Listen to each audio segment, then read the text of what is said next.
What's good, everybody? It's your boy PsydeShow with Evelyn and Skeptic, and this is the Devil's Work podcast, a podcast where we watch some pretty fucking horrible movies just so that you don't have to. Good horrible movies. It's when we say horrible, we mean in terms of what it'll do to your psychological state, not life in ruining. terms of its quality. Life altering. Yeah, exactly. It just feels bad. when you're doing man. it feels bad, man. So but yeah, today we're gonna be talking about a Belgian thriller by the name of Man Bites Dog. I fucking adore this movie. I am very excited that this is one of the early episodes on this show because it's very much setting a tone. Oh yeah, a specific tone indeed.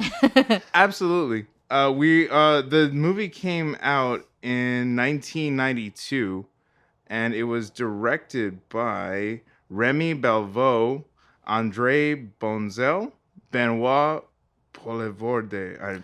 Wow, no, I think you did that really well. That was fantastic. I think. Thank you, fucking chef's kiss that shit. That sounded like French. Like you even put a little accent on there. That was nice. I mean, I could roll my R's. Poelvoorde. Like that was. I think exactly. that's a lot closer. I didn't even try. Appreciate you. But the fascinating thing about this movie, before we, kind of give our own ideas on this, our own feelings on this, the movie is a black comedy. It's described here as a black comedy crime mockumentary film. And that's about the best way I could describe it. Yeah. Throw found footage on there. I would also, as I was going to make that point, I think found footage is also a title I would throw onto this because, I mean, we're not going to spoil a whole lot right at the top, but it feels like a found footage by the end. Yeah, definitely a big influence to so many movies that have come since. Exactly. So I've heard people, like, when I was, like, doing research for the podcast, I heard people saying, like, oh, I wouldn't call it found footage because they're technically drawing from a documentary style of shooting, and it's like it's both. Exactly. Isn't there room in the world for everything? Yeah. And can't we all just get along, man? what you called earlier cinema verite.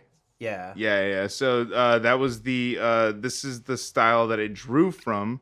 It was very interesting because the style of cinema verite was introduced, and it was sort of like a style of filmmaking where we're literally just documenting everything. It was a form of journalism, of like just watching an event or series of events unfold purely objectively, right? Mm-hmm. Yeah.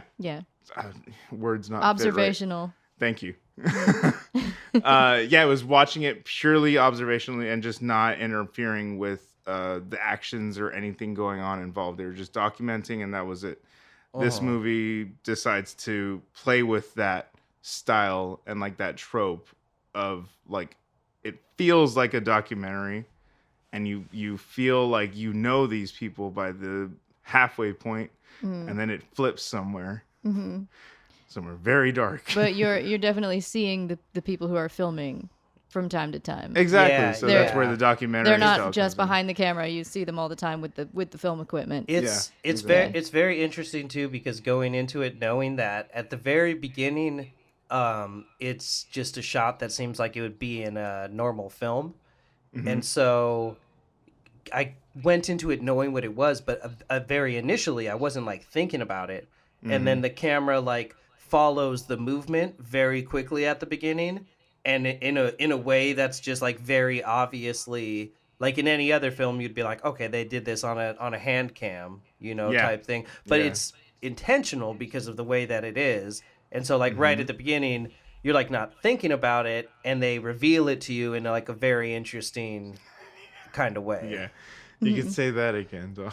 Yeah. So let's give the synopsis and hop into this. Okay, I kind of gave the little tagline up top. It's you're following. So the film This is just me saying that. The film follows a charismatic and well-liked serial killer. Well-liked being hard question mark on well-liked. Yeah, I want to come back to that later. Yeah, exactly. Definitely charismatic. Definitely charismatic serial killer.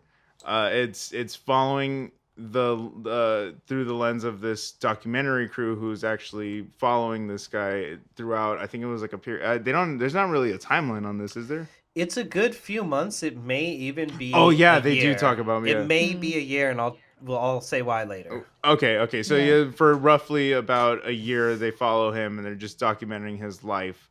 It gets dark, as you can imagine.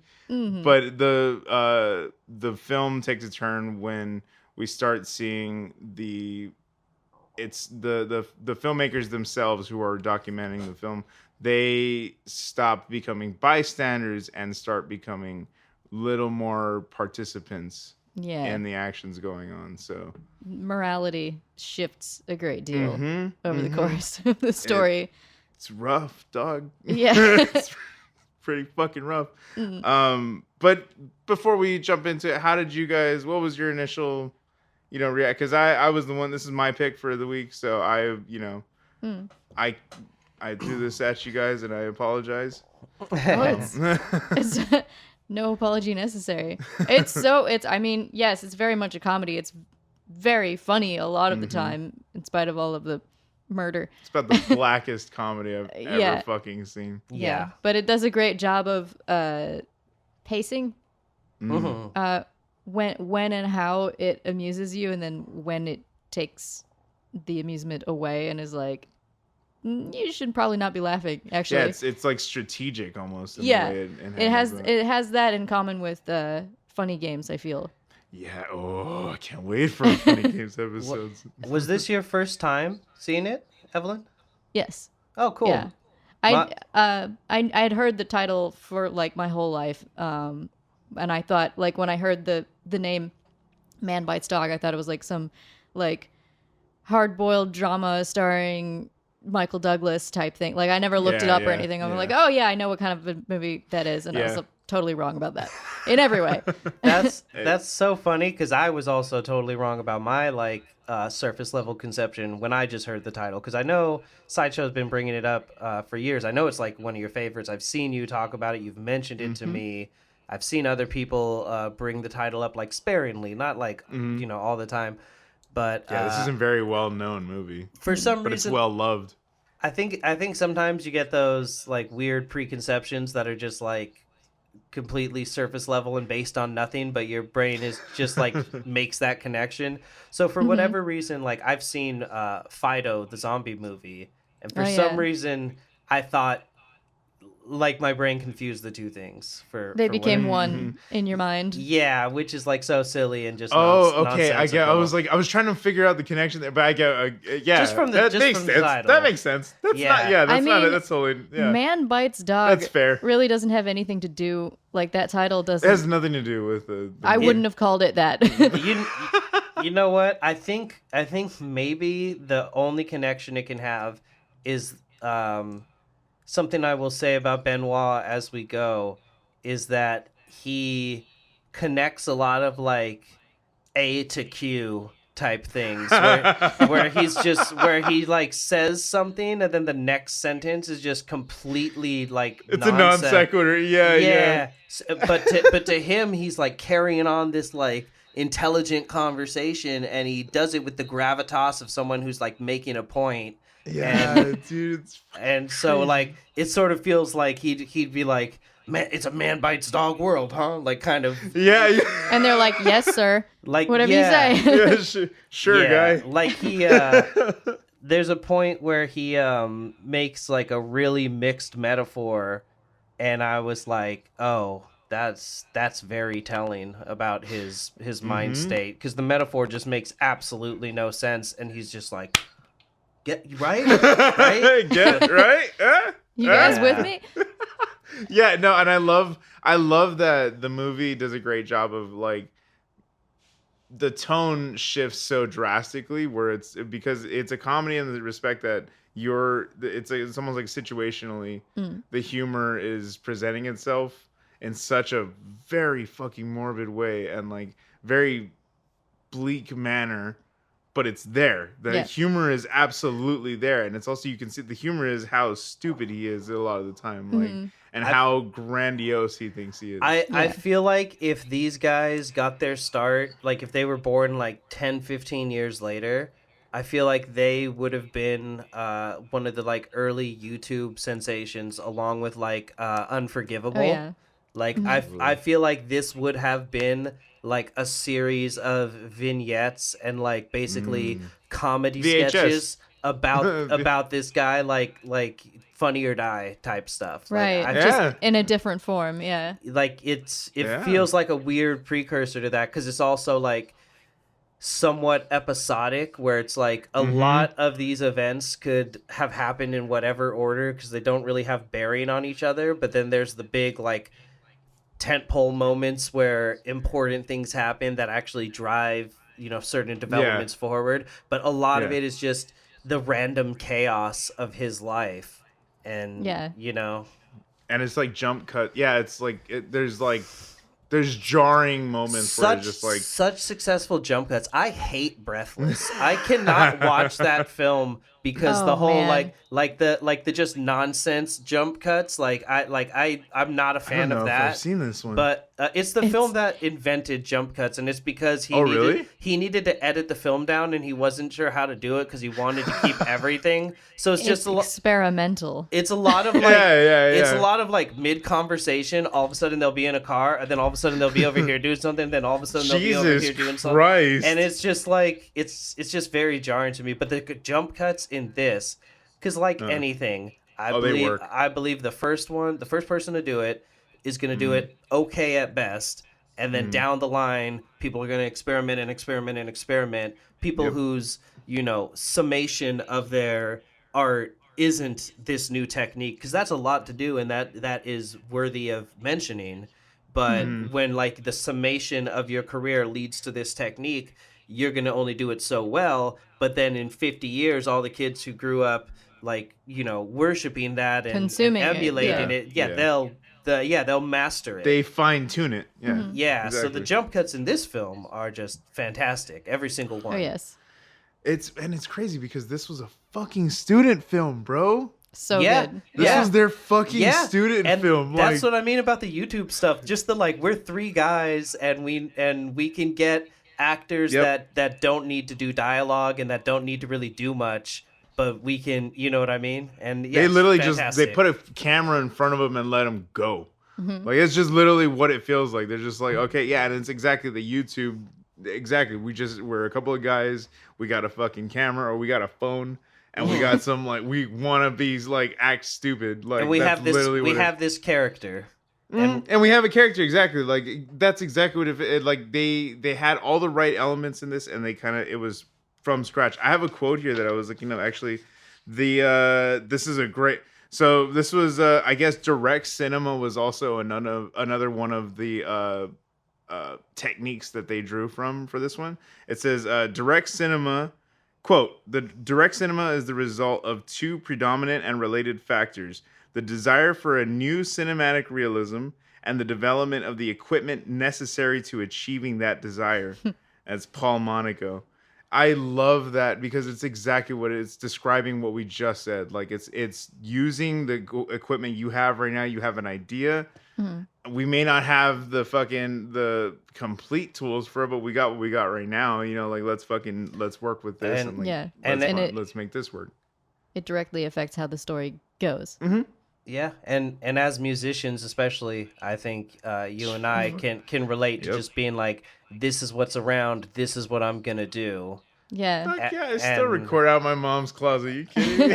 and how much that affects like so many musicians in terms of like, I can't afford this thing that these guys have, so you know I rigged up this thing, and oh, would you look at that? I invented a delay pedal. You know what I mean? So exactly. And that's that beauty of the art form, like sublimating and moving forward. And I'm so glad that you suggested this film, because it's absolutely one of those like cornerstones of cinema, where it's like so many films that have come since. I've seen so many films that are essentially this. By it. Creep is essentially this, but it's so different. And I can't think of what it's called, like Leslie something, The Diary of a Serial Killer. Yeah, The Rise of Leslie Nielsen, or Leslie Vernon. I think it was like Leslie Vernon, The Rise of Leslie Vernon, Behind the Mask. Yeah, and Leslie Nielsen's the fucking comedy actor. like that's so different. And I feel like that was a really good movie. I feel like it's because at one point this movie kind of pump fakes in the direction that those movies go. but like in a way where it was like this is what you think, but like no, we're gonna go in this whole other way with it. And it's that movie was so interesting. That might get its own episode someday. I could definitely see. And those are all great, interesting films too. But it's it's and in terms of like lesser known, but it also, this is Man Bites Dog is part of the Criterion Collection, so it's like, it obviously is respected. Yeah. It's obviously like, this is a film, you know what I mean? With a little fucking accent over. It's definitely, to me, more impressive than like Reservoir Dogs as the first film. Like this and Clerks to me are like on that same level of, like you said, being like, I work in a gas station. Let's make a movie about, or a convenience store. Let's make a movie about a convenience store. We're students and we only know actors that are like pretty much good to be bodies. Like, let's do that. Let's do that. Everyone's the same age. Yeah. And you have to love that like punk rock sort of approach to it. It's that DIY spirit. It's just like, we got what we got and let's just use it. Let's just see what happens. And there's something like about the quote unquote like imperfections of like even the camera handling and this and that, like how the way it moves and sways. I mean, they worked their lives into it in the perfect way because they're student filmmakers, so they're like they're all in it, and their names in the credits are their names in the movie. And they, like the camera crew, they're just student filmmakers. It just happened to be. It's beautiful because it's exactly you.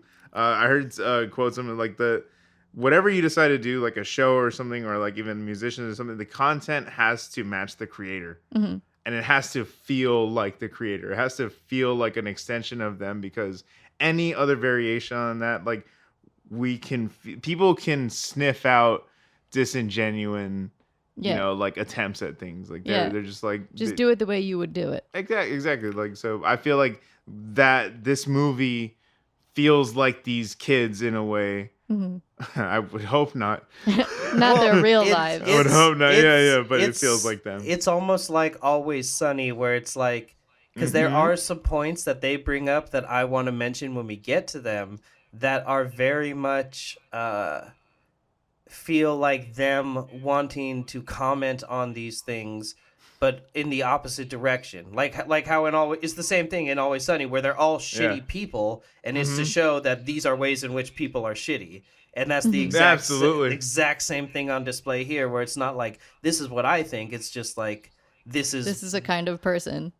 Yeah. Precisely. Yep. Exactly. Yep. And then I think that's the second time you brought up Sunny on this show, and I love it, bro. That's hilarious. Keep on doing it. Yeah, please keep doing that. I can't remember the last time. I think it was one of the last episodes. Anyway, should we get into it then? Yeah. Oh yeah. Before Jesus Christ. So before that, what you're getting into, folks? Trigger warnings. It's a lot, man. All of them. It's a lot. This is Trigger Warning the movie.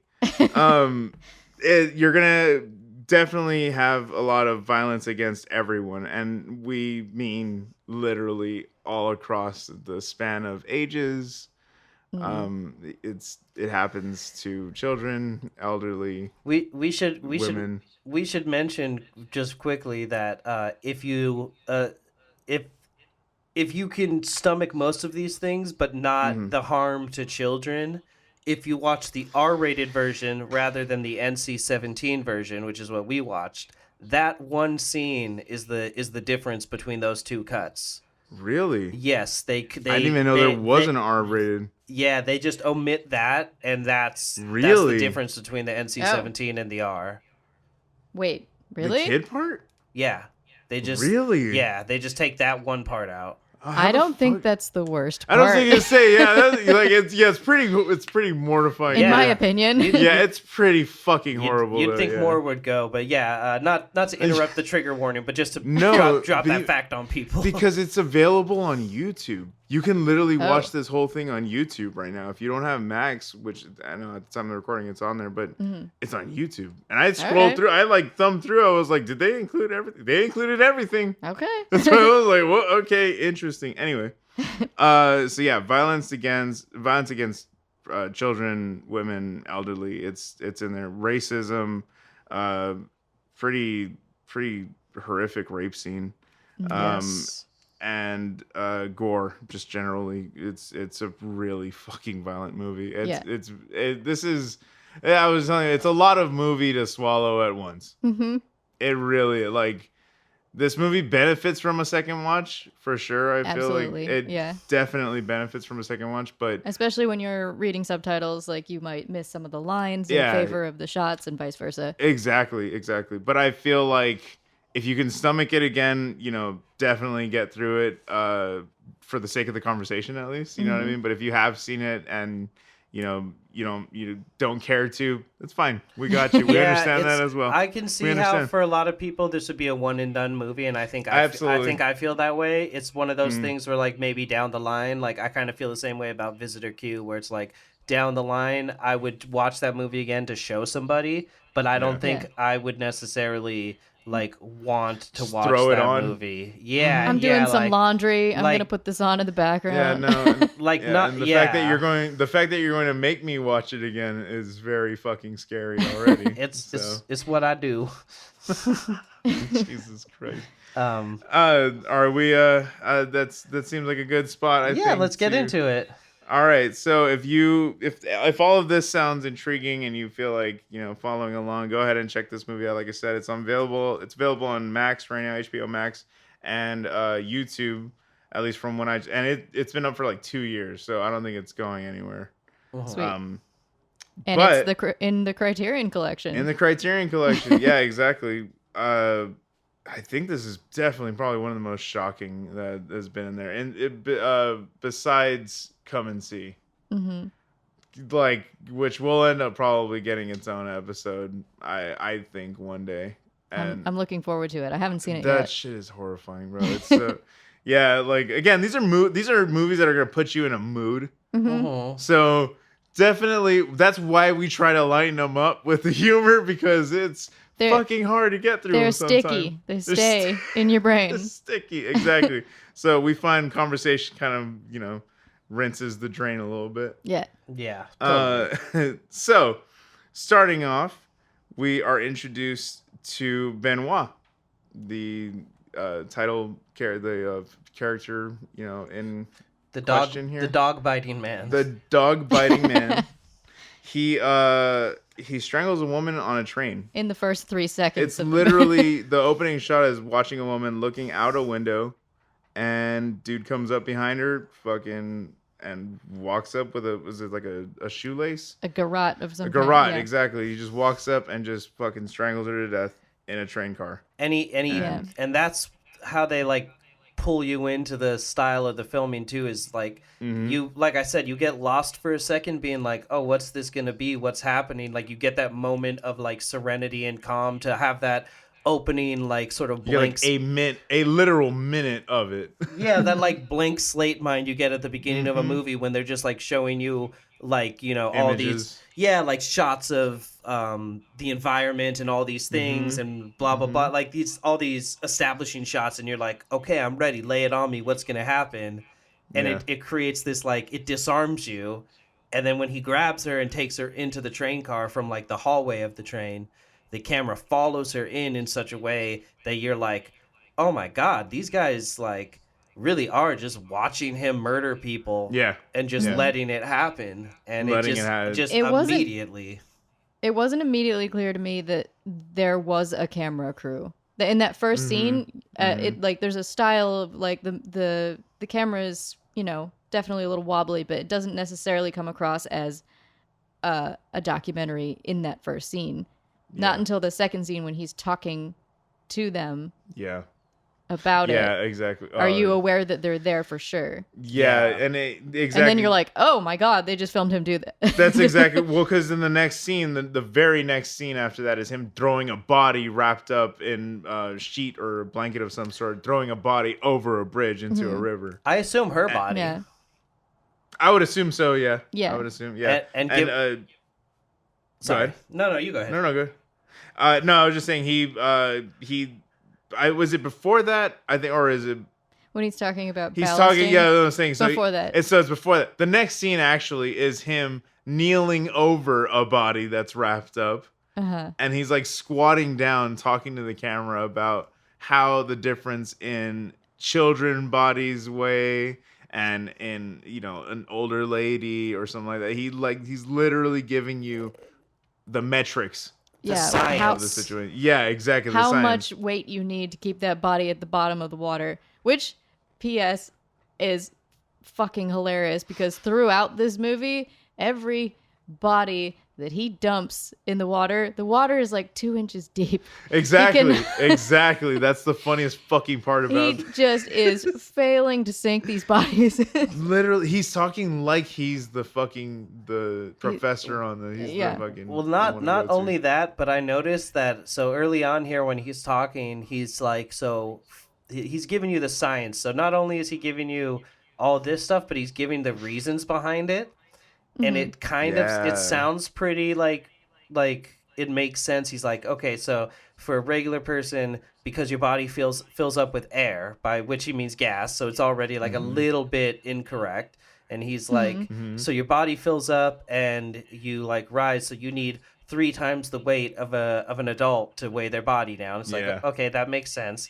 And then he's like, so for a child, it's 4 times their weight because they're so light, and it's just like, but that doesn't make any sense. Yeah, exactly. And then he's like, so for elderly people, because their bones are so porous, you do two times their weight, and it like doesn't really make a lot of sense. And then later in the film, he says, "Hey, pop quiz, how much do you have to weigh down a child body?" And he says twice the weight because they have porous bones. Which he's just making this shit up as he goes. Yeah, absolutely. It's so fucking funny, dude. Like the fact that the little science lesson that he's giving while he's kneeled over, it's such a shocking image already. Like after an already shocking image that we've already got him strangling someone to death, and then he's kneeling over a body saying, "This is how it's done, folks." Yeah, and just realizing that these guys are willingly here for this. They're along for the ride. They're like, okay, go on. Show us more examples. Exactly. Then we have the throwing the body over the river or over the bridge to a river of, I don't know, maybe 2 feet of water, like you said. Yeah, it's just like splash. It just splats in a creek. After he gives the lesson, it's hilarious. Like that's the thing about this movie. Again, it sets the tone. It is a very this is the blackest of comedies like possible. It is just so. You're laughing at it, and you're feeling wrong for doing so. You know what else? You know what else is funny about it too? Is a train passes him as he's dumping the body. Yeah, literally. And he just doesn't. Broad daylight. Yeah, it's just all he's so not worried. casual, and he just continues to get away with all of this, and it's like mind blowing. It's just he's so confident. It's like that's the point, aside from the moments when he is killing people, it's just like. He's just a type of person that you might know that just like won't shut the fuck up and thinks he's the neighborhood character. He reminds me of a lot of like very narcissistic people that I know, and like my ex roommate in general who like does this like very much. I read online at some point someone talking about like, I just really hate when guys like to like hold court. And I realized that about my roommate at that point, that like he does that, like tries to like sit in the big chair or the tall chair and talk really loud where everyone's looking at them and laugh at his own jokes. And that's Benoit. And knowing a little about everything to the point where everything they speak about, he can like throw out. It's like being like classical music, and he's like, yeah, well, I prefer Beethoven to Mozart, and don't even get me started on Bach. And it's just like, okay, he just off the dome. Yeah, he And it's delivered all with such pretentiousness that you're just like, Yeah. shut the fuck But up. I feel like if you looked into any of the things he's talking about, like he talks about Frank Lloyd Wright, which is like an architect name that I know, and I don't know anything about architecture. I know jack shit about architecture. That's what I'm saying though. Like it's like he's just naming the 3 most famous names and then moving on. Yeah. And Got you. So it's like you've read one article about this thing and you just want to sound like you have an opinion on everything. Absolutely. And I think it's kind of the fact that he likes to talk and enjoys hearing himself speak is present in every single scene he's in, and he's in the entire movie. But he's always taking up the attention of the room, like he's always, like you said, holding court. All the air in the room belongs to him. Like absolutely. And I put the next note is right after the body disposal is dinner with the folks. And in case you didn't know, those are his real parents. They actually used his real family in the movie. That's hella funny. So I bet a lot of the grandpa stuff is just him just rambling. Like that's what it really seems like. Is like the real interactions. Hey, let me get this. No, let me get this. No, do you have a Coke? And she's like, yeah, I have a Coke. Like you could have some Coke. Right. So like his mom actually runs a convenience store, probably. Yeah, probably. Their that was probably like a real their little sweet and it's shop. just like. Yeah, just like, and that gives you, that's why it works so well. Like, you meet his family and they're nice, really sweet, normal people. And he's like, I was raised in this shop. Like, there's like he's not a serial killer because of like childhood trauma or anything like that. He just happens to be a psychopath. But I will say. But it's like this really rich tapestry is because it's his actual life. Yeah, but I will say the one thing is that his mom is, or does appear to be, kind of older, like just for which I guess makes sense because they're probably in like their 20s or 30s, but she looks like she could be like maybe late 50s. And the older people are when they give birth, which is not to say like to generalize, but it's a thing from that I've heard from a manga that I read, that there are certain serial killers and people that commit violent crimes who were born like way later in their parents' life, and that is part of the reason that they have like the brain aberrations or these abnormalities that lead them to this thing, is because obviously, we have like a prime to give birth, which again, not to generalize, but just to say like, it is a fact, like the older you are, the less viable your pregnancy is, like on average, that is like something you worry about. Is like that's a factor you got to think about. So like biologically, evolutionarily, like sooner is better. Yeah. And again, if you wait, you get a Benoit. Yeah, and again, not to generalize, I feel it's important to say that, but like it's.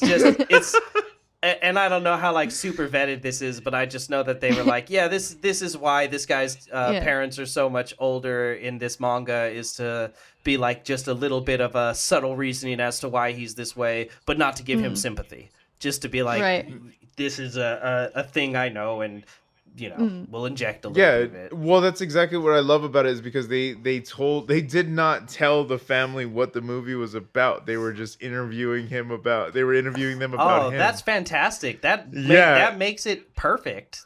Absolutely. Those are genuine reactions to this man, and that's what makes this movie funny. So yeah, they're just chatting about what Benoit was a sweet kid, and exactly don't let grandpa drink because it's bad for his heart.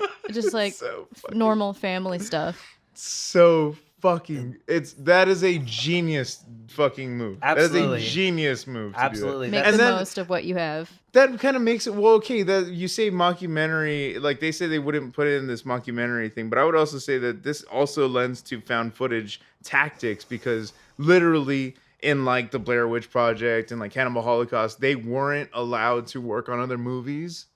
They weren't allowed to like make do press releases about it and shit. Like they weren't doing like, these characters are they're not actors. These people in the movie are these You're people, watching and people like as they're not living. around because they died. Exactly. What you watched was a snuff film. Exactly. Doesn't that feel good? Yeah.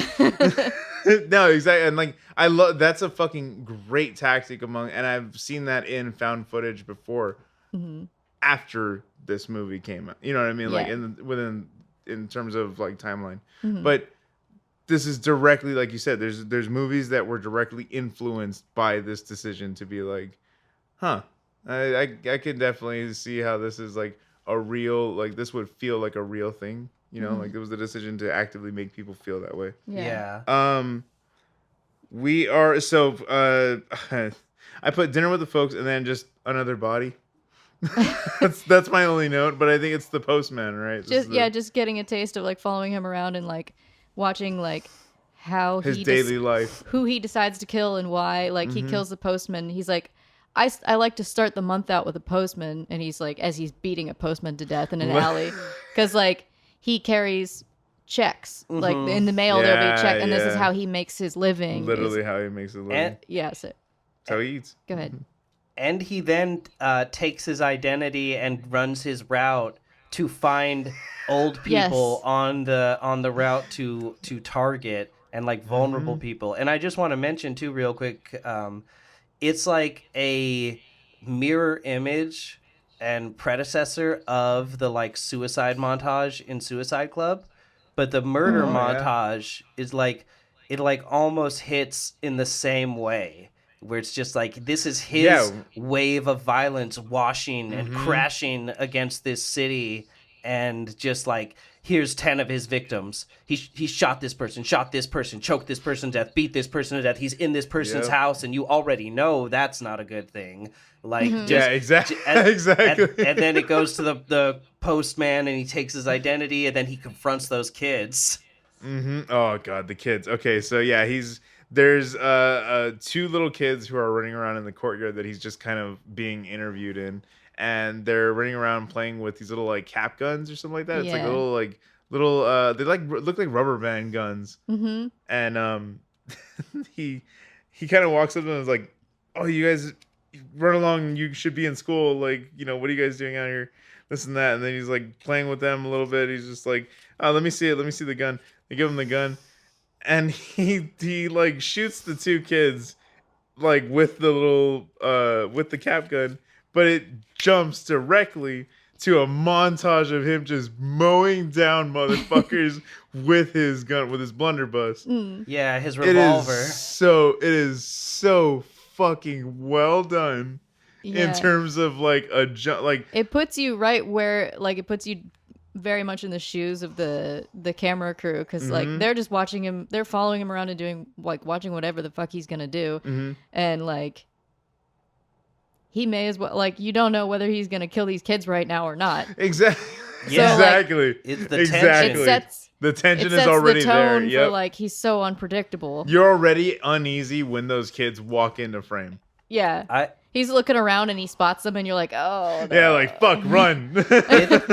It's interesting too, because I'm just realizing, because he calls it a blunderbuss later, he calls it a revolver later, but he never refers to it as a pistol, which is what it actually is. It is not a revolver or I'm realizing that now. He doesn't he dances around things and gives you an inaccurate view of them, and I feel like that's kind of an encapsulation of like what you're in for here. And I don't remember exactly where he says it, but the mixed metaphor that I was talking about is he says at one point, like, I think they're standing in front of the apartment building before he goes into it next after that montage.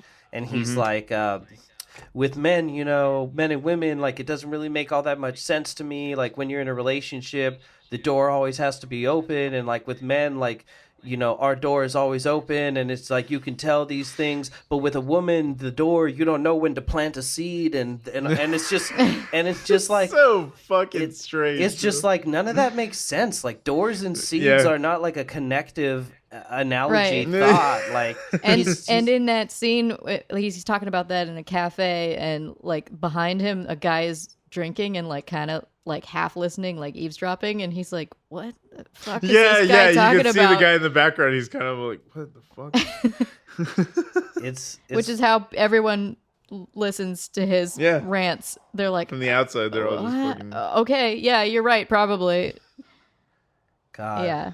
And that is it. I didn't make that connection, like how he's talking about, he's like philosophizing about doors being open, and then we go right to, he goes to Jenny's place. Yeah. And she throws him down a key to get in, and he like has a real hard time getting that key, like getting the right key to get the door open. Exactly. Yeah. That was literally, it was, I put in my notes, visit with the side piece. But as we were talking about this earlier, you pointed out something very interesting. So with these characters, everyone he's kind of introducing, besides his family, there's the only one I didn't really understand, or like didn't get the vibe from. But like his family doesn't know what he does. Yeah, his family doesn't know what he does, exactly. So like, but everyone else who's involved with his personal life, be it a friend or like just an acquaintance and stuff, they all have this stiff demeanor when they're next to him. Yes. They all have this like kind of scared like look on their face, like, whoa. And they tolerate him. Yeah. I kind of go ahead. I was just gonna say they sort of do, like it's give and take, because it's like I feel like Jenny more so than Valerie, who's introduced soon thereafter. Later on, I feel like Valerie is stiff and tolerates him. I feel like Jenny maybe has just had some like very different life experiences, which is like alluded to when he basically says that she's a sex worker, and we see like a nude picture of her from 30 years ago and all these things. So maybe she's had the type of life experiences where he says like, oh, this guy over here was on the construction site and he had something to say about Jenny. So let's just say, they remodeled that building, but somebody's not around to enjoy it. And she smiles and laughs and like nods. Yeah. But, okay, there was another thing that Evelyn pointed out in that scene, which, again, like... I didn't catch it the first time at all. Yeah. Because I was just, like, trying to follow along. You're just so... Again, it's such an enthralling fucking It really experience. is. There's a lot of detail. So, yeah, Jenny seems pretty, like, casual. And, like, she's been through a lot. She's a prostitute. She's, like, generally seen everything. But... I think she's very much aware of the fact that Benoit is a really dangerous guy, because like he comes in and he visits her and she's like, "Oh, sweetheart, how have you been? Great to see you. Cool, you brought a camera crew with you. Sweet. Who wants? You're like, I'll get you all something to drink." And he's like, "I had a really hard time locating you." And like in passing, it seems like, well, she got evicted because of like gentrification and she had to move. And he's like explaining. Because he even says that, He's explaining the plight of gentrification. And she's like, yeah, that's how it is. But like, she didn't call him and give him her new address. Yeah. He like had to hunt her down. She was like not trying to meet up with him again. Exactly. She's like, oh, you found me. That's That's exactly what that was when I didn't catch that at first. That was a beautiful fucking catch, because it's I was very like, subtle. Absolutely. It is extremely subtle. Like it's such a little thing. And you don't hear that just from like just in his interaction with her. Like his other friends are kind of like, "Oh, there you are, Benoit. Great exactly. to see you." And that's something that for the listeners, my partner Amanda, she's been watching all these films with me, which to her credit, she's not normally into these kinds of things, but she's been enjoying them and giving me some very interesting perspective that I wouldn't think about. But she said the same thing as you guys about Valerie as things go on, where she's like, oh, she hates him and she just tolerates him. She's basically stuck with him. And I think you're right. That is a very good read as far as Jenny goes. And I think the difference is that Valerie is like too afraid to try to like get away type thing. She's very meek. And Jenny saw her opportunity and went for it, but ultimately knows how to handle a guy like him. And like she's not too worried of the consequences, because she's probably lived this life.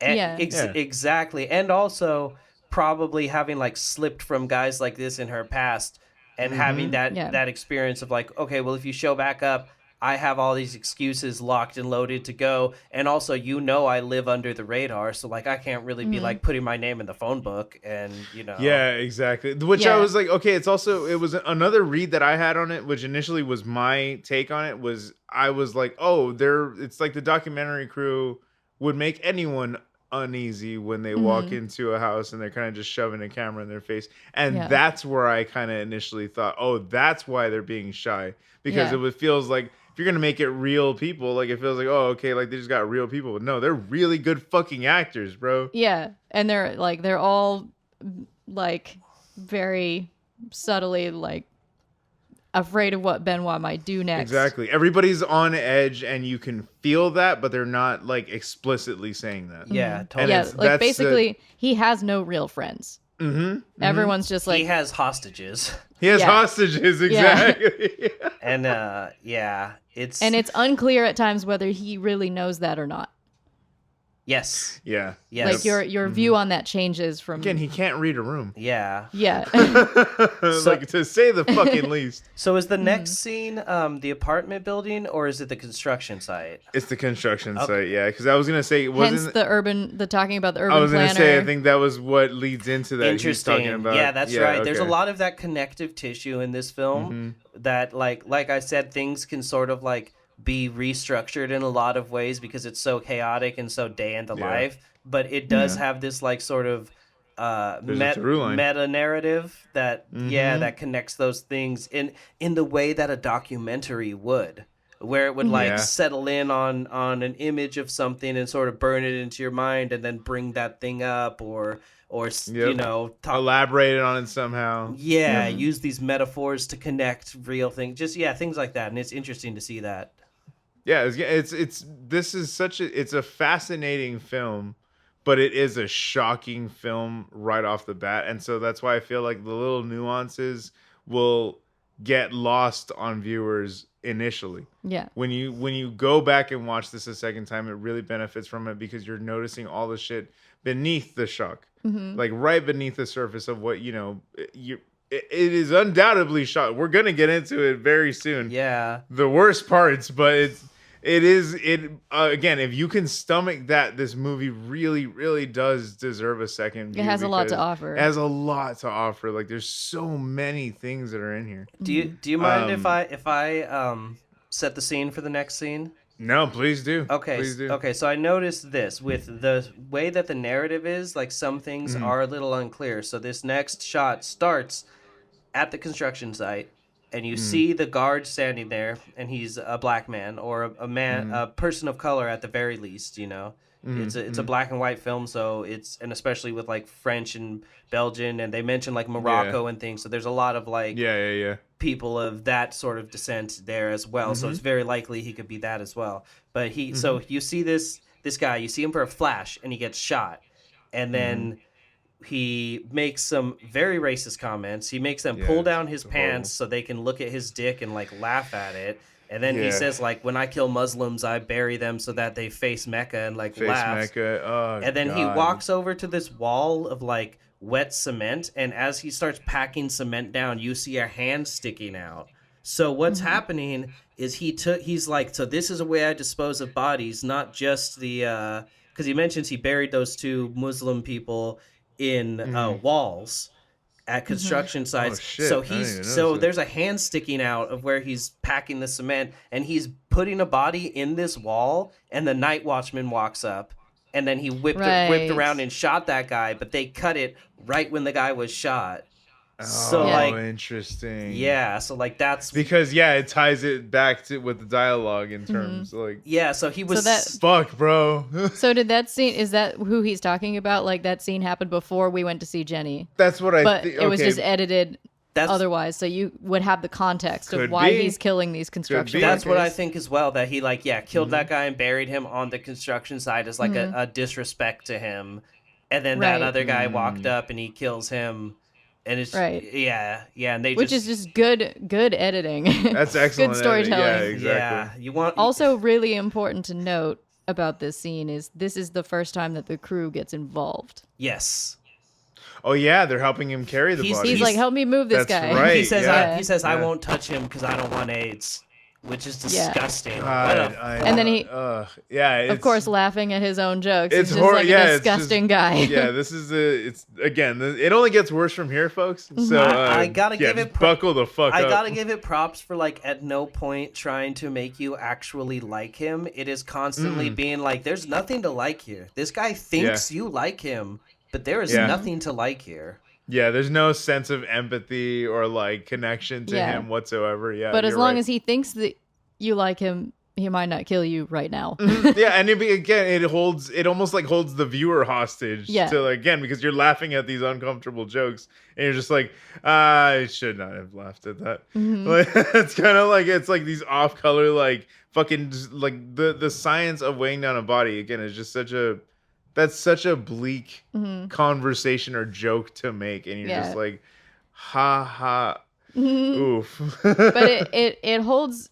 your attention really well because like by the time you get a sense of him and the ways in which he's charismatic and the kinds of stupid jokes he tells, you like if your patience with him is starting to wane, that's when the crew starts getting involved reluctantly at first, and then you're like, and that introduces a new source for comedy. Exactly. And so it just keeps escalating. And he's like grooming them. Yes. Oh God, yeah, he is. Exactly, it becomes normalized, and we were kind of talking about that too. Very Stockholm. It's very Stockholm. It's such a like bullshit excuse where it's just like, all right, dude, but you're the serial killer and we're the camera crew, so dispose of the body because we're not gonna do that for you. Yeah, you know? And he's like, but fuck, this is heavy and you're right here. Just get over here. Yeah, exactly. Exactly. And they're like, okay, well, we got to get to the next whatever we're doing tonight. Yeah, and that's how so many of those kind of things go, where it's this escalation of like tricking you into what you think you consent to. Well, come on, you don't want me to, suffer with this heavy thing. And it just, goes from there. Christ, yeah. From there we go. That's the interview outside of the public housing structure, and then that's where he decries violence. He says, "Oh, these bricks are red like blood, the scourge of society, violence." That's exactly what I was saying. Yep, yeah. He literally again he tries to make himself more important than he actually is, and that's what he tries to make himself sound more important than he is, and. It is, he's talking about the how the project, like you said, the color of red, and like how they were about to plant cherry blossoms in the middle of the street. I don't know if you remember that. He was like, they were going to plant Japanese cherry blossoms in the middle. He's like, oh, this is disgusting. Like, how would they ever think of that? It's just a trick to make people think they're living in a nice place. That's kind of, I mean, and it's like, not to give him much credit, but like there are some points in there where you're just like, that's kind of you're not wrong. Yeah, you're an asshole, but you're not wrong. Like he's parodying a bunch of things that he's heard, and so some of the things that he's heard make sense, but anytime it's that's on what him I think it is, to connect the dots, he flounders. But occasionally he can recite something that like probably his grandpa told him. Right. Exactly. So. But right after this scene, he goes, is he dressed as a mailman for this one? No, he's wearing this very nice like black turtleneck and blazer. That's right. Outfit. Yeah. He's all looking spiffy. He's looking very smart.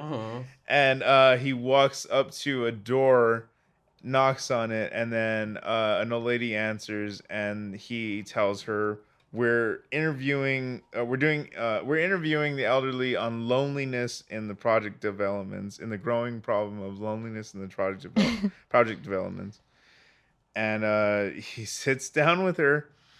The camera has both of them in frame side by side, and she starts talking about her family left her. It's been growing increasingly kind of difficult. She's going and expressing her loneliness and, bearing her soul. This man pulls out a revolver he pulls out his pistol from his back pocket and yells at her. He screams at her. I forgot exactly what he says. He says, "Granny Snuff, you ever been snuffed out before?" No, that's right. Yeah, you ever been snuffed out before? And she has a heart attack from shock. Yeah. And then turns to the camera and it says, "This, see, it's good that you can scare them like that because it saves me a bullet, saves the neighbors from hearing all this. Yeah. It saves everyone in the problem." This is especially cruel and heinous because he sat down with her, and while she's talking, she didn't get very far, just like a sentence No, or exactly. so. Yeah, she just literally just goes on. And he had noticed on her table her heart medication, and he's like, I can give her a heart attack. That's an option. Yeah, he turns around and directly expresses that to the camera. He's that much of a bastard. Yeah, exactly. And then he even further shows how much he knows about old ladies by saying, "Lift the tablecloth," and finding her like hidden savings under there. That's so funny. Oh, it was the bed. Yeah, when he was in the bed. Yeah, and he's like crawling in. And the kitchen. Just two different. Oh, that's right. It was in the kitchen too. That's right. Yeah. And again, this is where like the consistency of now the crew is involved every time. So they're helping him look for the money. You see them smiling when they find some money because they're going to use it for the film. And he gives it to them. And then also, to even add to your point, I didn't even think about this. That is a direct escalation because they specifically helped with that murder by being called out. And up to that point, they're just like standing in alleyways and he's hiding in the darkness until somebody comes by and he's popping out and grabbing them. And like their only thought is like, what is the camera doing here? Which even then they're sort of helping by being a distraction without like necessarily meaning to. But this gets to the point where they're like, I'm realizing this is the first time they're directly involved because they help him sell this cover story. Yeah. And that feels like it should not have been part of the agreement.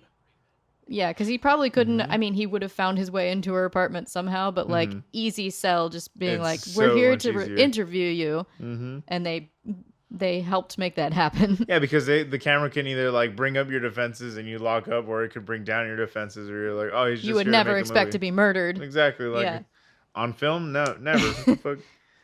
And right after this, so they make a big stink about we had all this money, we found all this money in there. It's a big hurrah. He offers to buy them a dinner. Was it mussels?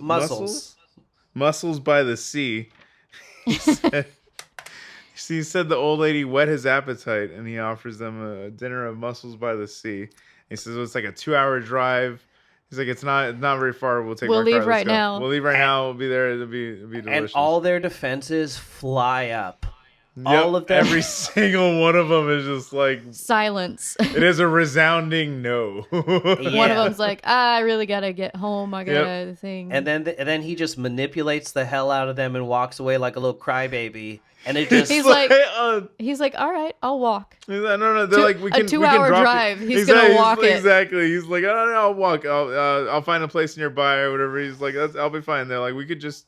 You came with us. It's fine. Like, and he's like, nah, it's fine. It's good for the appetite. You know, it's good for the digestion. And then it just cuts to them immediately jump cut with giant plates of empty mussel shells, and also one plate on the right of the camera is just full of cigarette butts.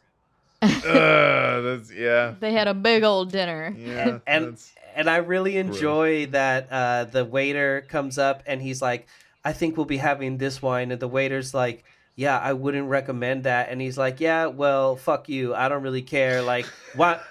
The kid has acne, and he's like, why don't you clear up your face before you try to recommend anything to anybody? Jesus. And then he ends up puking his guts out because he's hitting the bottle hella hard, and everyone else is like on guard, so they're not getting as drunk as him.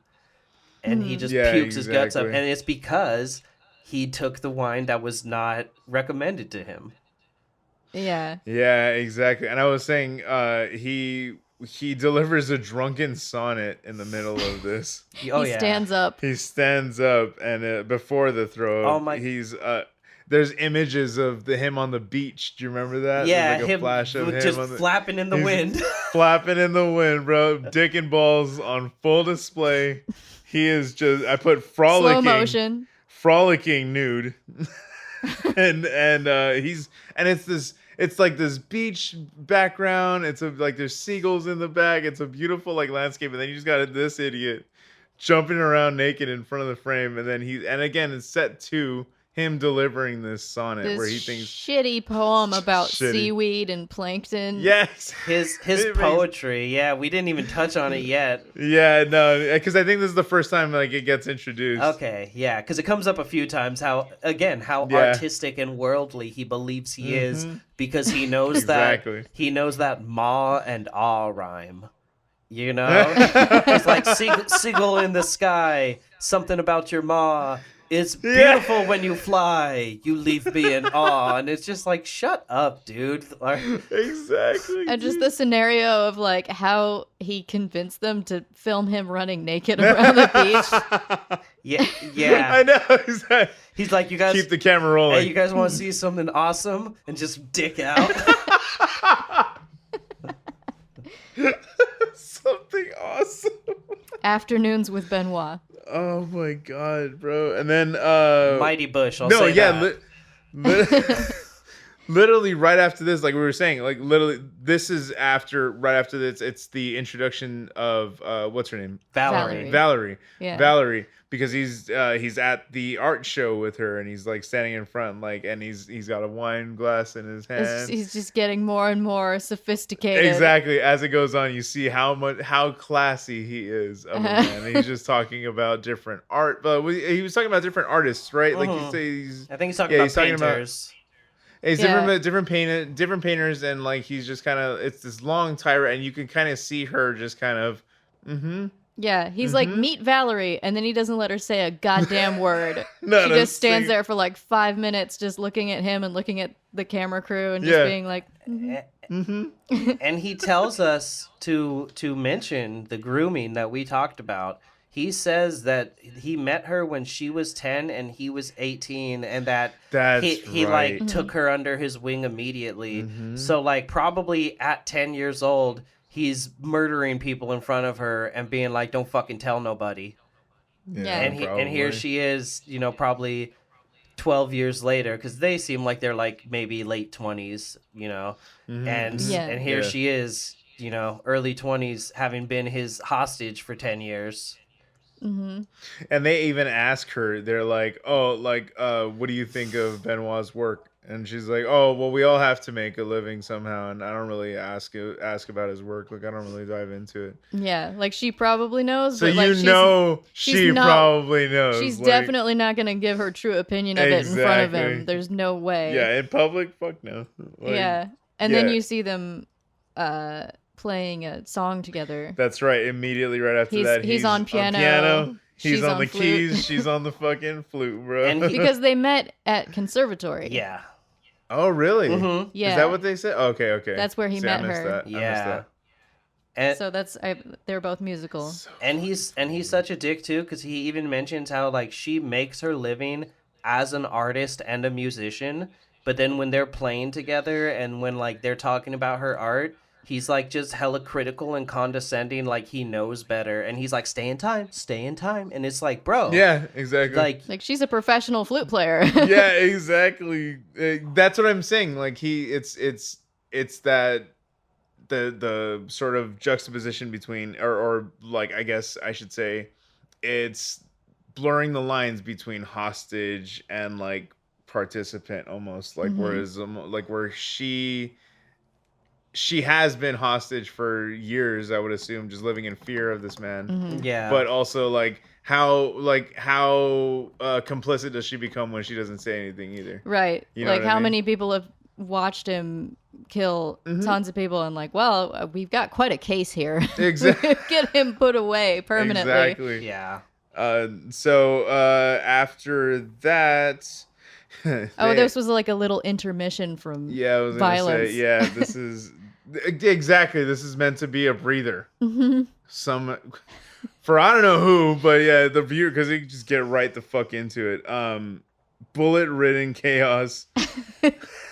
That's what I put in the car chase, because that's like literally happens right after. Yeah, Yeah. Like it's like a car chase that they throw you in the middle of a Just- car. They don't There is no backstory to where the fuck who's shooting at them. Yeah. Where They're in a taxi that they took hostage. Yeah, they like exchange a few shots back and forth, and then they hop in a taxi and put a gun to an old man's stomach and make him go. And then he hits the car, and the guy gets out, and when the taxi stops, he just shoots the old man in the chest and kills him. God. And then they chase him into like some kind of foundry or like industrial building. Yeah. The set is so cool. Amazing location. So fucking cool. Yeah, they got access to a really cool place. Beautiful place. And I love he gets really giddy. And I love this like Sato, like, I would say masochistic, but he doesn't really hurt himself. He doesn't like getting hurt. But I was like this need for like excitement for close to death. The thrill of the hunt. That thrill of the hunt. Like he's really, really excited about this. Yeah, because like his victim is very hard to find in here. It's like a jungle of pipes, and he's like, yeah, this is gonna be great. But also at the beginning, he's acting like he's like the predator. He's like on his hands, like, he's been here, and like all these things, and then it just quickly devolves into like he obviously doesn't know what he's doing, and then he's like, I lost my communion bracelet. It was so hard for me to find one with my name to steal from another kid. To steal it. He's like, was it a sentimental gift? But it was hard to steal. Not his communion. But then he says immediately afterwards, it means a lot to me. I bought it with my father.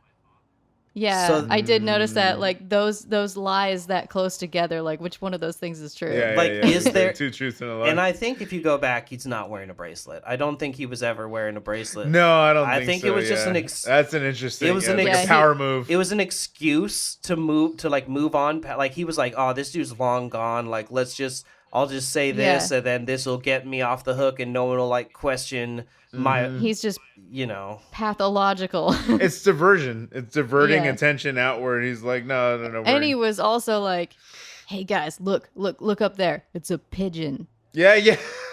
And they're like, yeah. And he's like, see this feather? It's greasy. That means it's mating season. They're like, okay. And then he like starts reciting a poem that he wrote about a pigeon.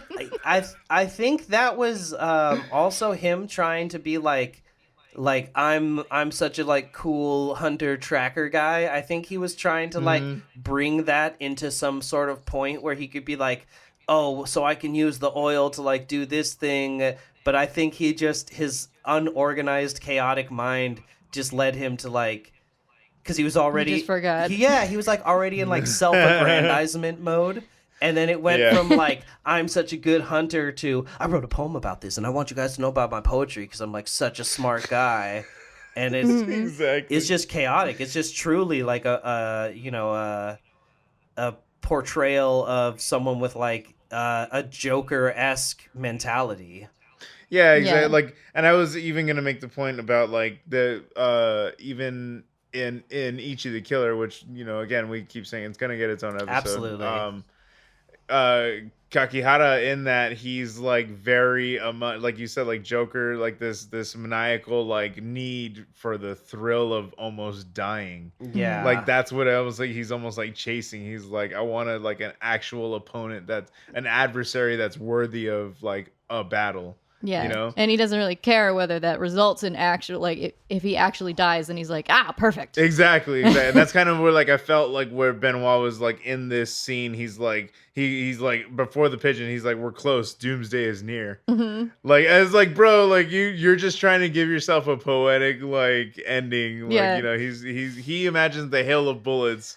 And that's how he's gonna go out. Which he never grew out of being 10 years old and wanting your life to be an anime or a movie. He never he never grew up and realized just like, okay, like I was 12 once and I wanted the never-ending story to be real. I realize now like that's silly and these things have their place and they're fun and whatever. I grew up and like, but now he's got a camera and he can be bigger than life. You know what I mean? Yeah, and so now he's like the lines between fantasy and reality are getting fucking blurred, especially he's trying for to him. Push how the scene looks. Exactly. And because he wants this to be, he's like, oh, how, in mentally, how cool would this be? I'm like touching the oil on the ground, like, oh yeah, it's warm. He was just here. He went in this Yeah, direction. yeah.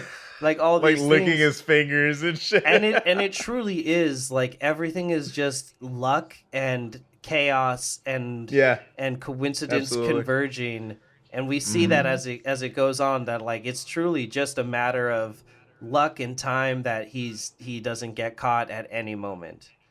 Yeah, exactly. Well, because like right when he's talking about the pigeon and reciting that poem, the fucking a gunshot just goes off, and they just fucking like the camera just gets real jerky, real fucking fast, and then it's the boom mic, The sound That's guy. right. This is when the sound guy, he fucking dies, he gets killed. Yeah. And so the boom mic stays on the ground, And the audio where cuts. he drops.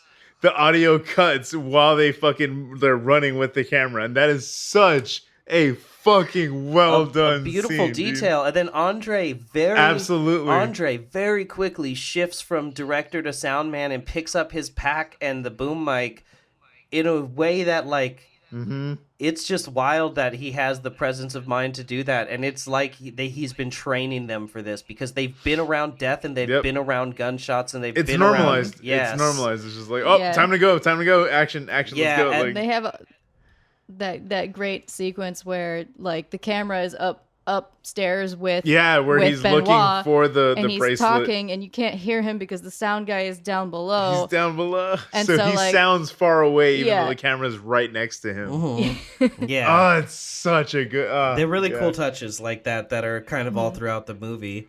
And then Yeah, he goes, I can't see him. You have a zoom lens, right? See where he's at. Yep. And he zooms in So on fucking the funny, other dude. guy, and the camera's watching Who him is for the a second. Nightingale, right? Not yet. This is the Nightingale? No, Oh, but I okay, do okay. believe they're connected.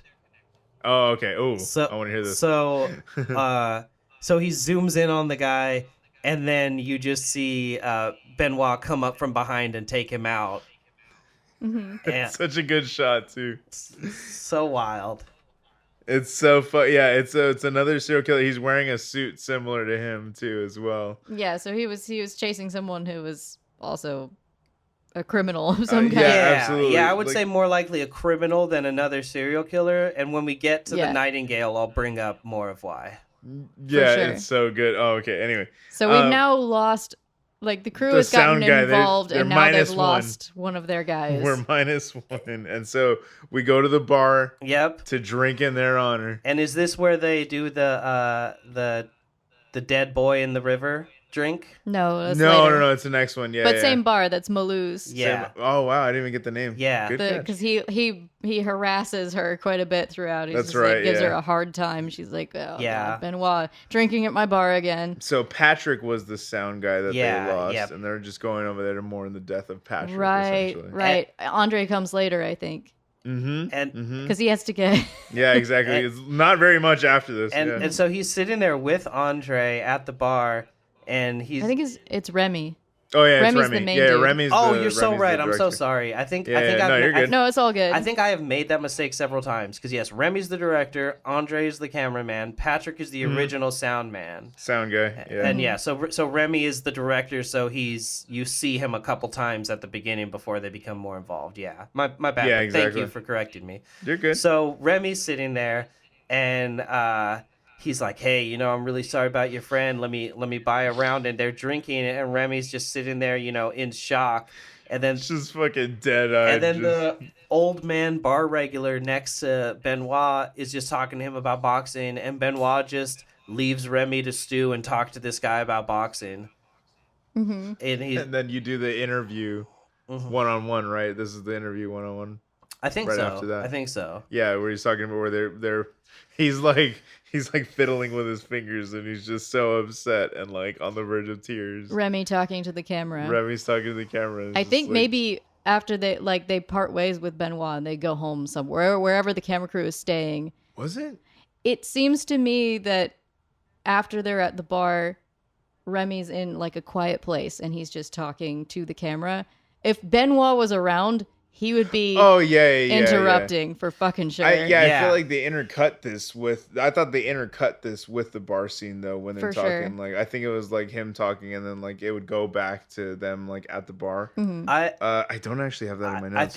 I think it's two separate sequences, and it goes into okay. him talking, and he says like we're going to be pausing filming because he's like the film production's on pause right now. He says production's on pause, but you know this is your film, Patrick, and we're going to finish it. And then he says, you know, Patrick had this girlfriend, and she's pregnant with his child, and they had just moved in together, and he's just like so shook. And then it goes to the next scene, and they have a new sound man, Vincent. Mm-hmm. Oh, I didn't even notice that. Yeah, they just hired someone. Oh, okay. I didn't even notice. Yeah. Wow, So we we started with a crew of 3, and we ended with a crew of 3 because of like rollover. Yeah. And he's like, this horrible thing has happened. Their sound man has died, and he's like, but I think that, you know, it's an occupational hazard, and I think that Patrick understood that. So literally, yeah, within Patrick, the same this breath. one is for you. This literally is your within fault. the same breath, he's like, "Oh, we're so sad. Like, we're gonna pause this and like this and that, and like my heart goes out to you and your unborn child and your wife and this and that." And it's like that you just moved in with. And then it's literally like the second after is like, but then I have to realize that it was a occupational hazard and like. It's part of the job. It's, he kind of almost like knew what to expect going in. It's like Jesus. And I just want the fuck? And I just want to step in here to say that I believe this is a very key part to the meta text / like message / grander point of this film. Okay. Is that they are just as bad as him the whole time, and that in the same way that he believes that despite being this like scourge on society, he thinks that he's a positive force for whatever reason. He just still believes that he's the good guy and he's a positive force and that he knows what he's doing and he's picking the right people. And I'm sure in his mind, I kill all these old people. Who cares? They're going to die anyway. Like, it's not that big of a like foul, you know? How many years do they have left? Yeah, type shit, and like exactly. in the same way that he lives life lazily by just hurting people and taking what he wants, they are the laziest artists by saying, well, we'll just follow this guy around, film him, become famous, and everyone will think that we're like amazing filmmakers. Yeah, and so it's like the same level of like, sort of like. Self-importance. Yeah, like self-importance that is unearned and taking this lazy route and believing that they're still going to like have a mark in history, which is what a lot of serial killers, similar to last episode when we were talking about Genesis, that same thing of like, I'll take this lazy way out, but you will remember me. Where it's the same kind of thing, and the same thing where they make an excuse as to why and how they do these things, and then we jump right back into it. And Andre's, and it might actually be cut with them at the bar, because we see Andre dare him to go for someone who's in a suburban neighborhood. That's exactly what. Yeah, that prompts the very next set of the very next scenes. Right. They stake out with the boys.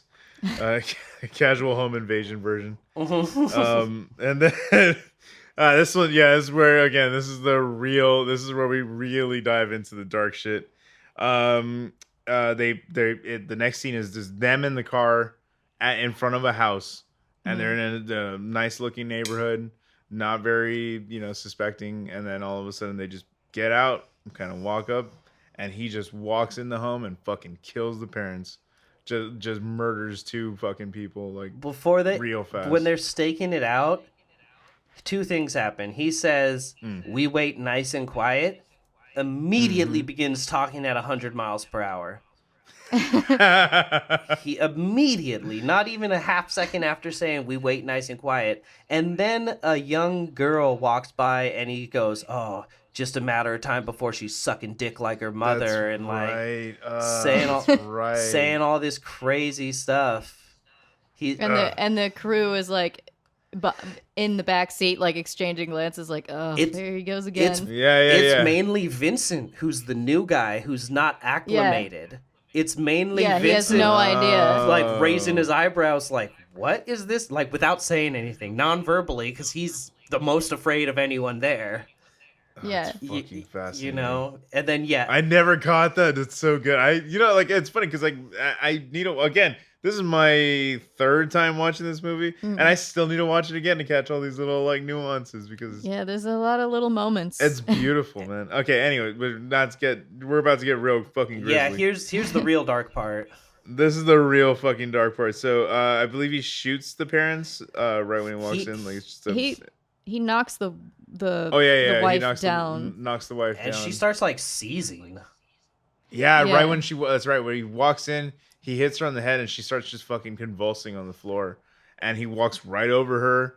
And I think then he shoots the... He bashes... Oh, no, he doesn't use the gun in this one. Yeah, he bashes the husband. The husband's like shaving, and he's like, honey, can you answer the door? Hey, go answer the door. Yeah, and he's... That's right, and then he fucking hits him over the head. He smashes his face into the mirror several times. Yeah. And then he grabs him by the neck, and he tells Vincent, come here, and has him put the boom up to his neck. Makes him... get the sound. Snap. And then he makes a joke about the movie that he's referencing by killing him in that way. Yeah, literally, exactly. He's like, just how they did it, and I don't even have the title of it. But he's like, it's like that, but better. I did it better. Exactly, and when he makes them record the sound, he's like, he didn't do that though. Yeah, exactly. He didn't do that. It's so fucking disgusting. We hear someone yell. I think it was someone yells like, "Hey, there's a kid. The kid is running right there in the doorway." That's right. The kid comes in the doorway, sees him, and he runs. And then while Benoit has the guy kind of in his arms still, he yells at the other. He yells at Vincent or is it Remy? I don't know. I forget exactly, but he yells at the crew, "Don't let him get away!" They're like, get him. Yeah, exactly. Yeah, and they all start chasing him. Yeah, they're like, okay, well, let's go get him. My fucking heart already started sinking. Like when the kid showed up, I was like, fuck. Because again, you lead to it's that intent, like the unintentional anxiety that they already put up with having the kids in frame earlier and him like just fucking playing with them with a gun and shit. This is what you were afraid of. Yeah, this is exactly what you were fucking afraid of, and it's like. Yeah, it gets real bad. They chase the kid and like they lose him in the woods for a second, right? In the back of the house, yeah. In the back of the house, yeah. They run out and go ahead. And then he tells them to kill the light, and then a second later on the camera. Yeah, and then a second later he says turn it back on, and he's holding the kid. He's holding the kid. Yeah. God, and then the kid like bites him or something. He kicks him in the nuts. Oh, yeah. The kid, I put it right here. Yeah, kid runs after kicking Benoit in the nuts. He tells the crew to get after him again. And yeah, they end up catching him. And they kill him in the room. They bring him back into the house. They bring him back in the house. They chase him back into his bedroom. And then God. I didn't realize at first, but Amanda did, that Remy or Vincent hold down his legs while he suffocates him with the they're pillow. very much And I think this was maybe just me trying to avoid like what we're looking at here, but I just started noticing that like all of the art on his wall, and you guys are probably gonna laugh because of course I would notice this, but all the posters on those walls, anime. It's anime. It is specifically Saint Seiya. It is all Saint Seiya stuff, which is just I don't fucking know jack shit, It's a specific franchise. It's a pretty cool show, actually. Me and Amanda like it, but we were kind of laughing. We were like, oh, there's all this Saint Seiya stuff. And then... while this kid's just getting fucking snuffed out. And then I think his name is like Diego Maranega or something like that, where he's... I don't remember. He was like a really famous soccer player at that time. So it's all Saint Seiya stuff, a couple of his drawings, and then one thing of like this really famous, I believe, Spanish soccer star. And I don't know. I just was maybe trying to not look at the kid. No. Dying. I mean, you know that has to tie in somewhere. You know that has to do like that had to be a purposeful thing because it's. Well, you weren't the only one that was distracted because like he's finishing this kid off and like back to cinema verite documentary real style. They're hands-off like, approach. they're like, so do you kill a lot of kids? They ask while he's Literally holding while the pillow he's down, holding the and he's like, fucking kid nah, down. nah, nah. What a horrifying I've only thing done like to hear Yeah. in your last Yeah. moments. yeah. Yeah, exactly. He's like, this is only like maybe my second this year. Thank I don't like infanticide because it's not strictly bankable. It's not bankable, exactly. And they ask him like, can't you just ransom him off or something like that? He's like, oh, you mean kidnapping? No, I feel that complicates He's things. like, it's a pain in the ass. It's kind of a more pain in the ass. The than media anything. gets involved, and media just sucks. No offense, you guys. He says to the camera crew. because this kind of harkens it's a little callback because earlier he says he kills small fish to avoid detection. Mm-hmm. He's literally saying like, I'm keeping it like under the radar and stuff like that. And they question that, and he's like, he gets a little offended. That's why they're here doing this act, because the fucking camera crew directly was like, oh yeah.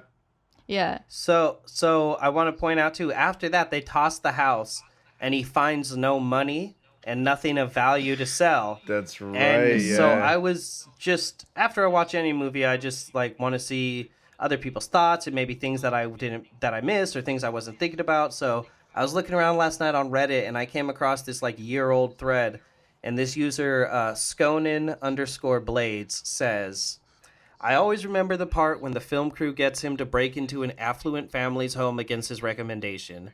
He kills the whole family, and then he gets really angry at the crew when it turns out there's no loot in the house. The better off people have it all in banks and investments and things like that, not stuffed under their mattress like old ladies and poor people, which, incidentally, is why he prefers killing old ladies and poor people, because there's always a cookie jar with $2,000 in it or whatever hidden somewhere in poor houses. But he's really pissed at the film crew, not because they got him to kill people, but because they got him to kill people for nothing.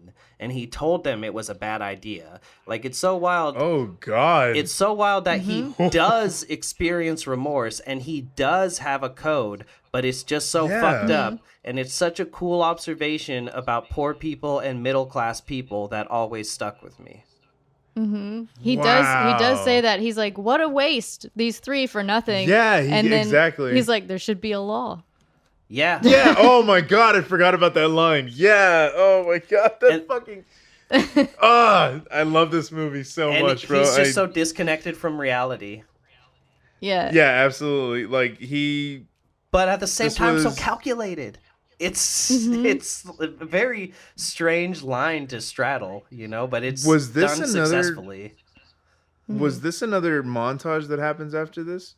I think we get to see at this point like how he's been taking a lot of bodies to the quarry. Like maybe he takes these bodies there. Yeah, because I think intercut with a lot of these kills is just him throwing bodies into a quarry, which actually does have deep water. That's that place actually has a body of water, but he's does a lot of bodies. It's his favorite there. Dumping ground. Yes. Yeah, exactly. You can have too much of a good thing. Yes. So from here, they decide to go to his hideout because because the home invasion wasn't fruitful and they didn't get any money out of it. They're like, we still need money though. The film is expensive. Exactly, we need to film this thing. He ends up funding the film, which is interesting because they had a means of funding the film initially, which makes me almost wonder, like, do they quit their jobs to follow him full time once he starts paying them? It makes sense. They just disappear from film school. They're like, what happened to Remy? Nobody knows. Exactly. You want to see? He stopped coming to class. So, they decide to go to his, it's this, decrepit looking fucking building just falling apart. It's like a fancy villa with, all the drywall is falling in. And holes in the wall. Yeah. With probably bullet holes, lead paint, most assuredly. Yeah, absolutely. Nothing screams fucking health about this. So they here is when we get the Nightingale. Yes. Okay. So here is again. He opens up his little safe area and he's like, look at everything I got, this and that, and then. Boom, boom, boom. Again, we get another fucking interruption of gunshots. And I wrote here, Jesus, a second sound guy. It's like Spinal Tap with drummers. Exactly.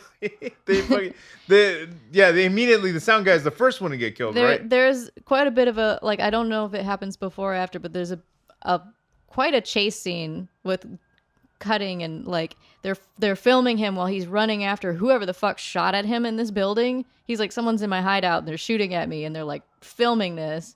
Yeah, because it literally just jumps. Like there's no, again, there's we cuts to a hallway, cuts to a rooftop, but they're like exactly, all over this building. There's no context here. That's why I think my notes are so jumbled too, because there's no. It's chaotic. Yeah, there really is no connective. I saw someone online refer to it as a sewer, but I think it's just abandoned projects, because they've talked about like building developments, and they've like made a point of showing them and stuff. I think it's like an abandoned. Like a couple abandoned buildings, and they go on the roof, and they're shooting him through the roof, some like downward somehow, which is wild that they just knew that's where his room was and how to get the jump on him. And he shoots up through the ceiling, and a body just crashes through the ceiling and falls all the way to the ground. That was such a good scene. And then the Nightingale's leg drops through the plaster, which that was so fucking terrifying. How the fuck did they film that? It was such a good shot. That's scary as shit, bro. It kind of implies to me that they were like not on the roof, but like in the insulation of the ceiling, like waiting for him. And so I think that first criminal is tied to the Nightingale, and when they killed that guy, I think the Nightingale is maybe like some sort of mob enforcer, which is also the kind of thing that people would want to like make a documentary about, like this, you know, because they had that confrontation. Fascinating. Yeah, that's such a, because it comes out of literally seemingly nowhere. Literally nowhere, because what this is so here we do get they catch up with the Nightingale eventually, right? They catch up with him in the hallway. Yeah, well, they have a little bit of a cutaway here, like their next sound guy goes down. Yeah, exactly. Caught in the crossfire, and they cut away to Remy. Oh, it's during. Yeah, that's right. I forgot about that. Yeah. In the exact same room, being like, we lost Franco. Franco, this one's for you. So sorry to that's right. your girlfriend and your unborn child. The exact same fucking line. It was so good. Okay, so I keep screwing up the names here. I'm very sorry about that. Franco's the second sound man. Vincent is the third sound man. I didn't know there was a third. What the fuck? So, they're rolling through them. When they're talking about Patrick dying, they say his girlfriend, Paul Marie, is pregnant with his baby, and they just moved in. And then when they're talking about Franco, they tell the exact same story. And I meant to go back and compare, but it's either the same name as woman, or it's flipped. I can't remember if they're both Paul Marie, or if one of them is Marie Paul and the other one is Paul Marie. But he's just like, and he just moved in with her, and she's pregnant with his child. Good, dude. And it's just like, you guys are destroying so many people's lives with your arrogance. And your stupid film. And you're so arrogant that you continue to do it and think that it's in the best interest of the people whose entire family's lives have been shook by their loss, again, because of your arrogance in believing I have such an artistic vision because I'm following some guy. Yeah, exactly. Like, right here, that's what I was saying. So this is intercut while they're running and they're chasing, right? Because it's right after he gets shot. And it just shows him real quick.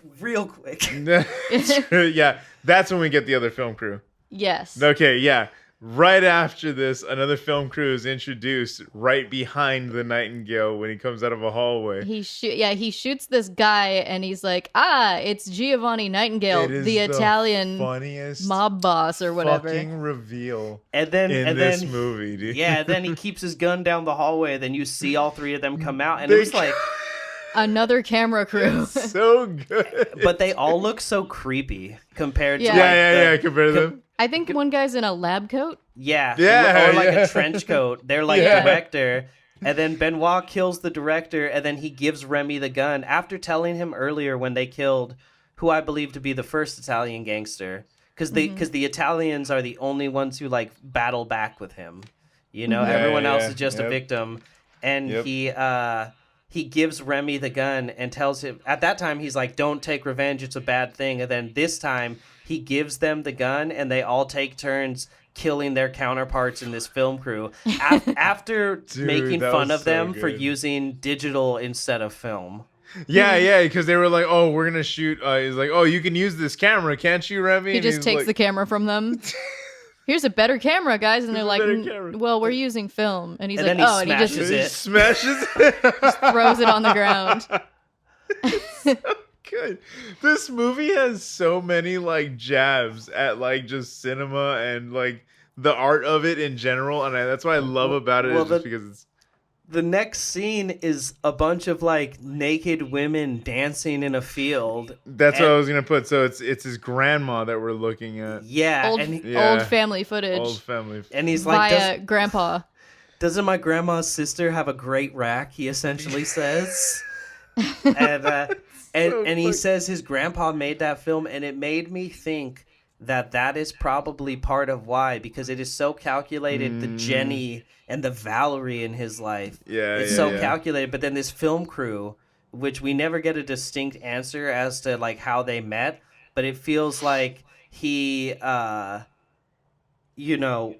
this sort of respect for filmmaking, and I think it stems from watching his grandpa's film. And like that sort of connective That's where the tissue. trouble all began. But he's a fan of film, especially his grandma's sister's titties in a field with friends. Yeah, and that's that part of the film where we're sort of like, we're back with his family again, and he's like up in the attic watching footage, and he's hanging out with his grandpa, and his grandpa is like, they're like, don't let grandpa drink. In his turtleneck? Because I think so. They're like, don't let grandpa drink. It's bad for his heart, and he doesn't remember that he drank whatever, and then it takes grandpa to the bar and gets him a drink, and like his grandpa's talking about selling people Bridget Bardot's underwear, and like you're like, maybe this is his main influence for being a bit of a pervert is his grandpa. Yeah, his grandpa is. Yeah, but his grandpa is like a pretty normal guy for the most part. Yeah, and a con man too, because his grandpa was like, then I went to the store, bought a pair of panties, ruffled them up, and sold it to him. Oh, that's right. Said that. Yeah, I for told 200 francs. Yeah, that's right. Yeah, so like he's he's definitely an influence. Yeah, for sure. He looks up to his grandpa for sure. I didn't even. That's a great connection. And never caught that. Is this where we? Is this the bar where we order the 4 dead boys? No, Dead baby still boys. Later. Okay. This is where we go. We have the montage, another montage of murder. Is what I put in here. It's just another he's dropping bodies left and right. And then we go to the boxing. Yes. ring. Yeah, it's right before that. Yeah, okay, it's like the montage, and then it literally like he's in the ring, or is he on is he sitting down in the stool on the side already?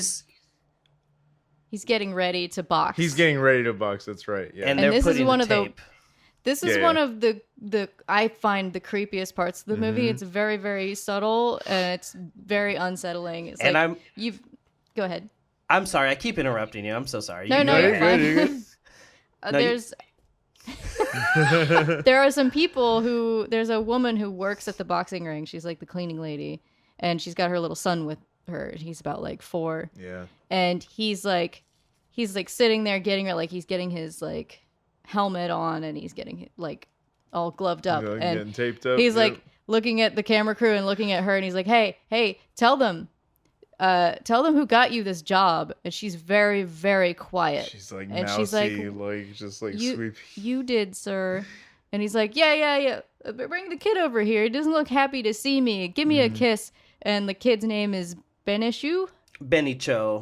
Yeah, which sounds like I don't speak French, but like it sounds like a little kid version of the name Benoit. I'm like, is this his kid? That's exactly what Amanda said. Amanda was like, he 100% raped this woman and victimized her and made her carry his child, and then got her this job.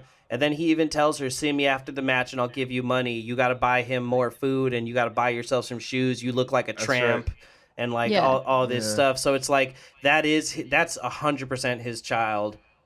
And he just, God, I didn't even catch and he's that, he's so proud of it. He's like looking at the camera like, see? I did this.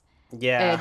And she it's has barely a terrifying. word to say. She's like, yes, sir, of course. And she just turns away. Like, this is Mm-hmm. like some side project of his. And he's like, he thinks it's so cool. Doesn't he immediately get his ass beat too? No, Yes. that's later. That's later. Oh, okay. He must win this match because Right. he comes out unscathed.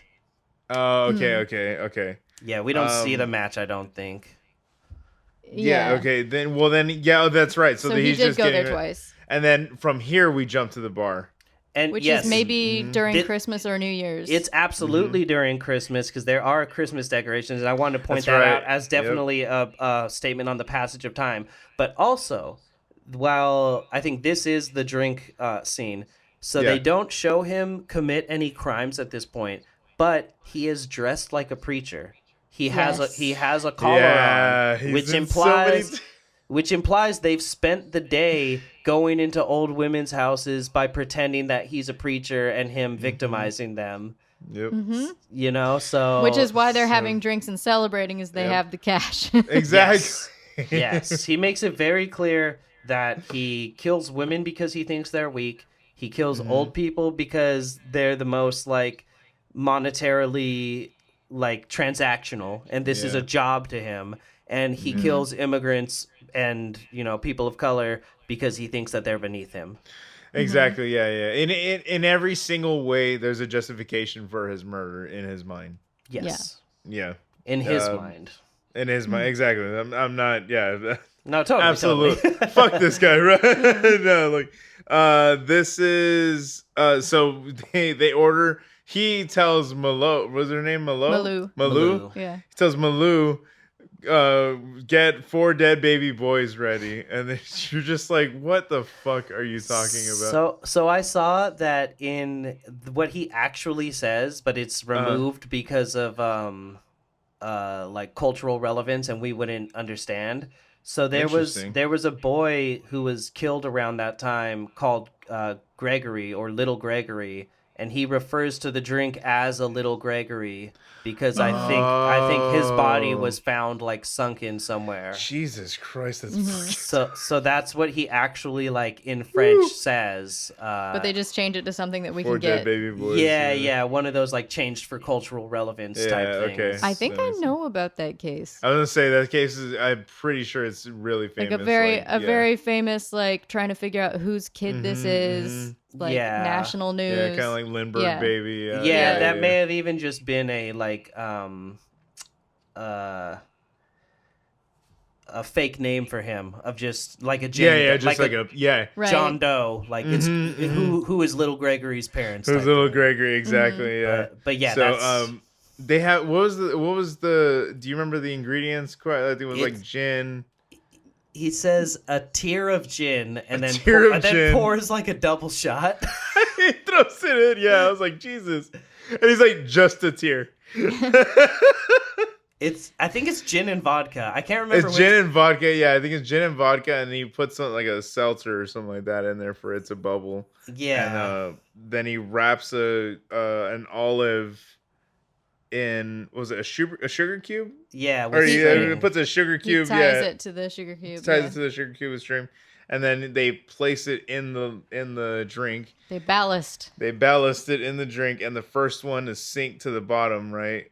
The first one that rises to the top. That's right, whoever's sugar cube dissolves the fastest, the olive comes back up.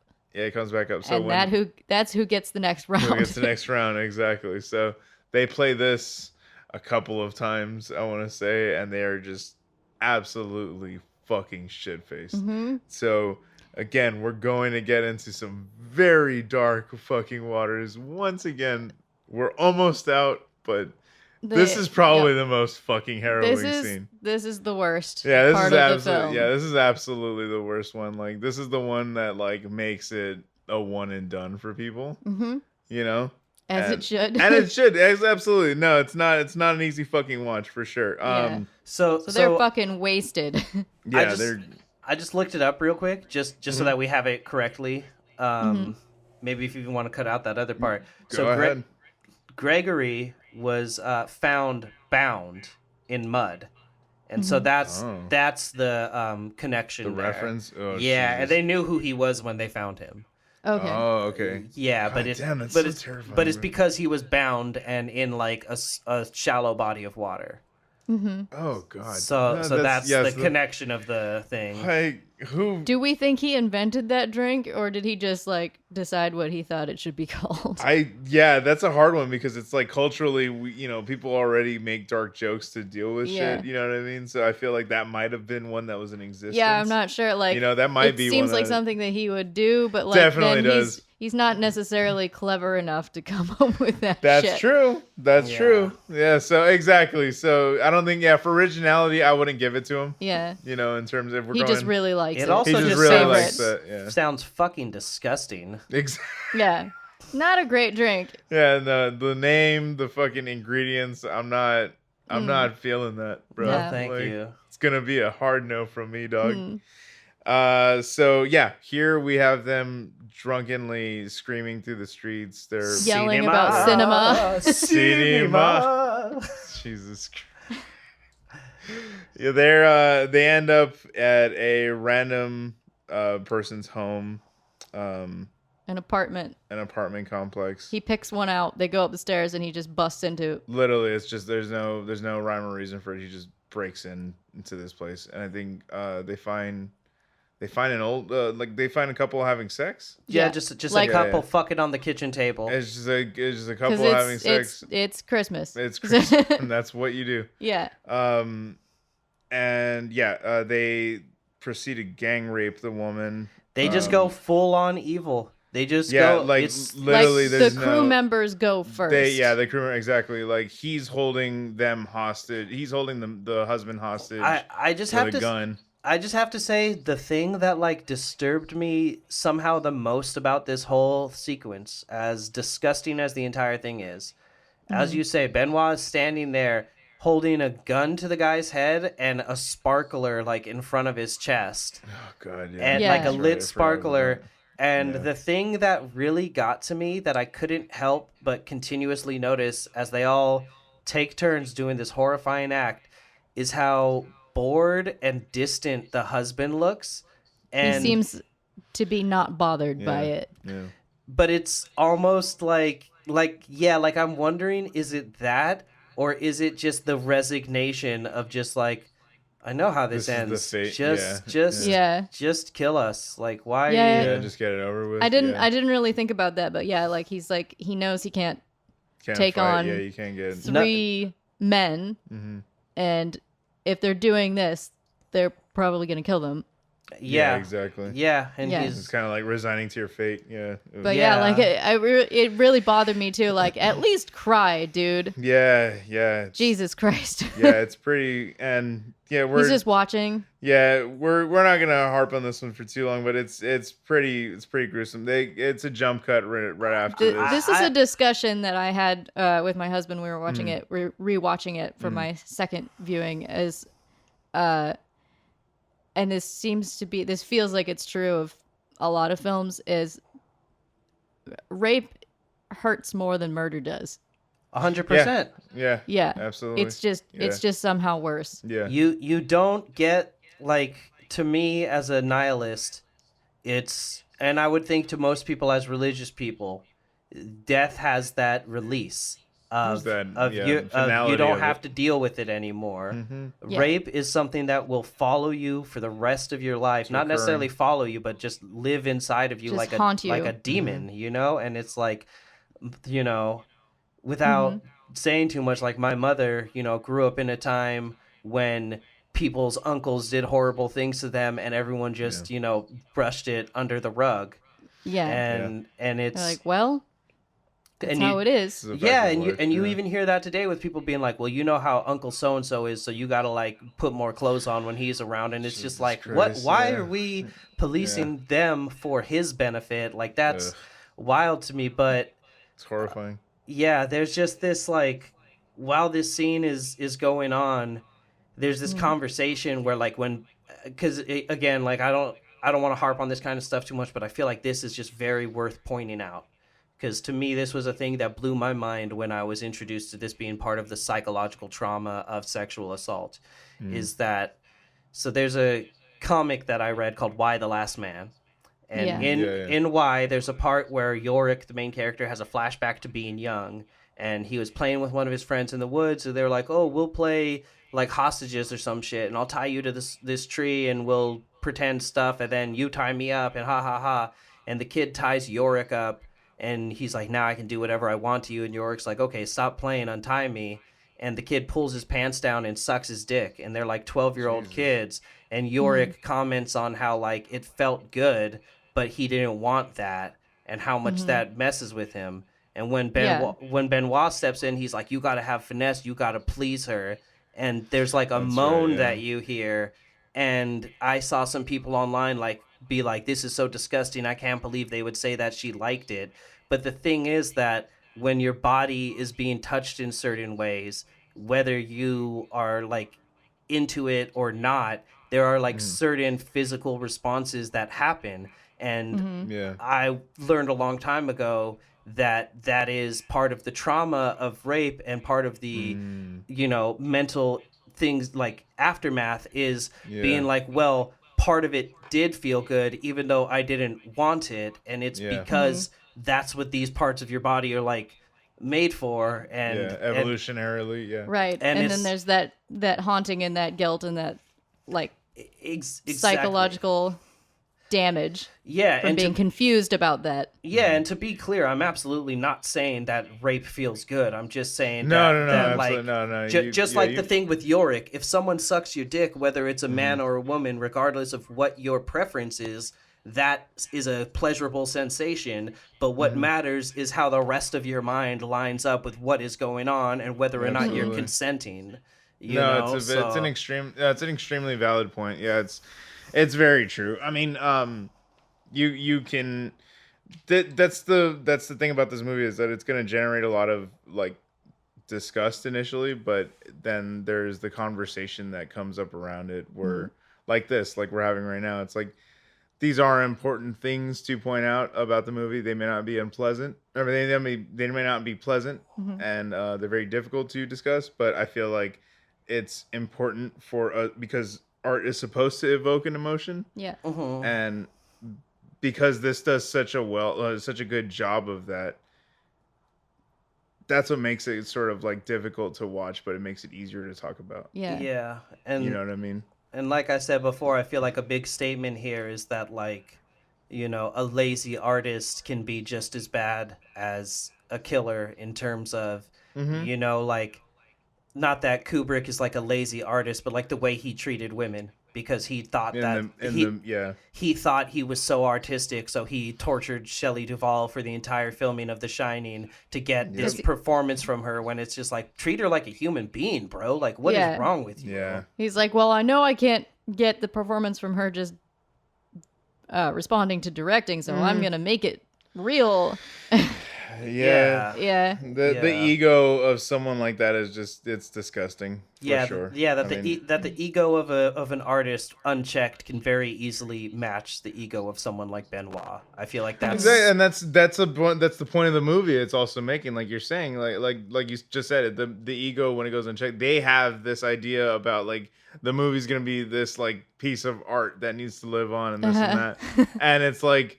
That, like you just said, like they are starting now, those 2 points where it's like, I like to do this and I have to do this, sort of like start creeping in, and they start touching tips. Clifton pointed something out about this, the rape scene, like the next shift that is taken here. Like they've been very involved, the crew has, up to this point.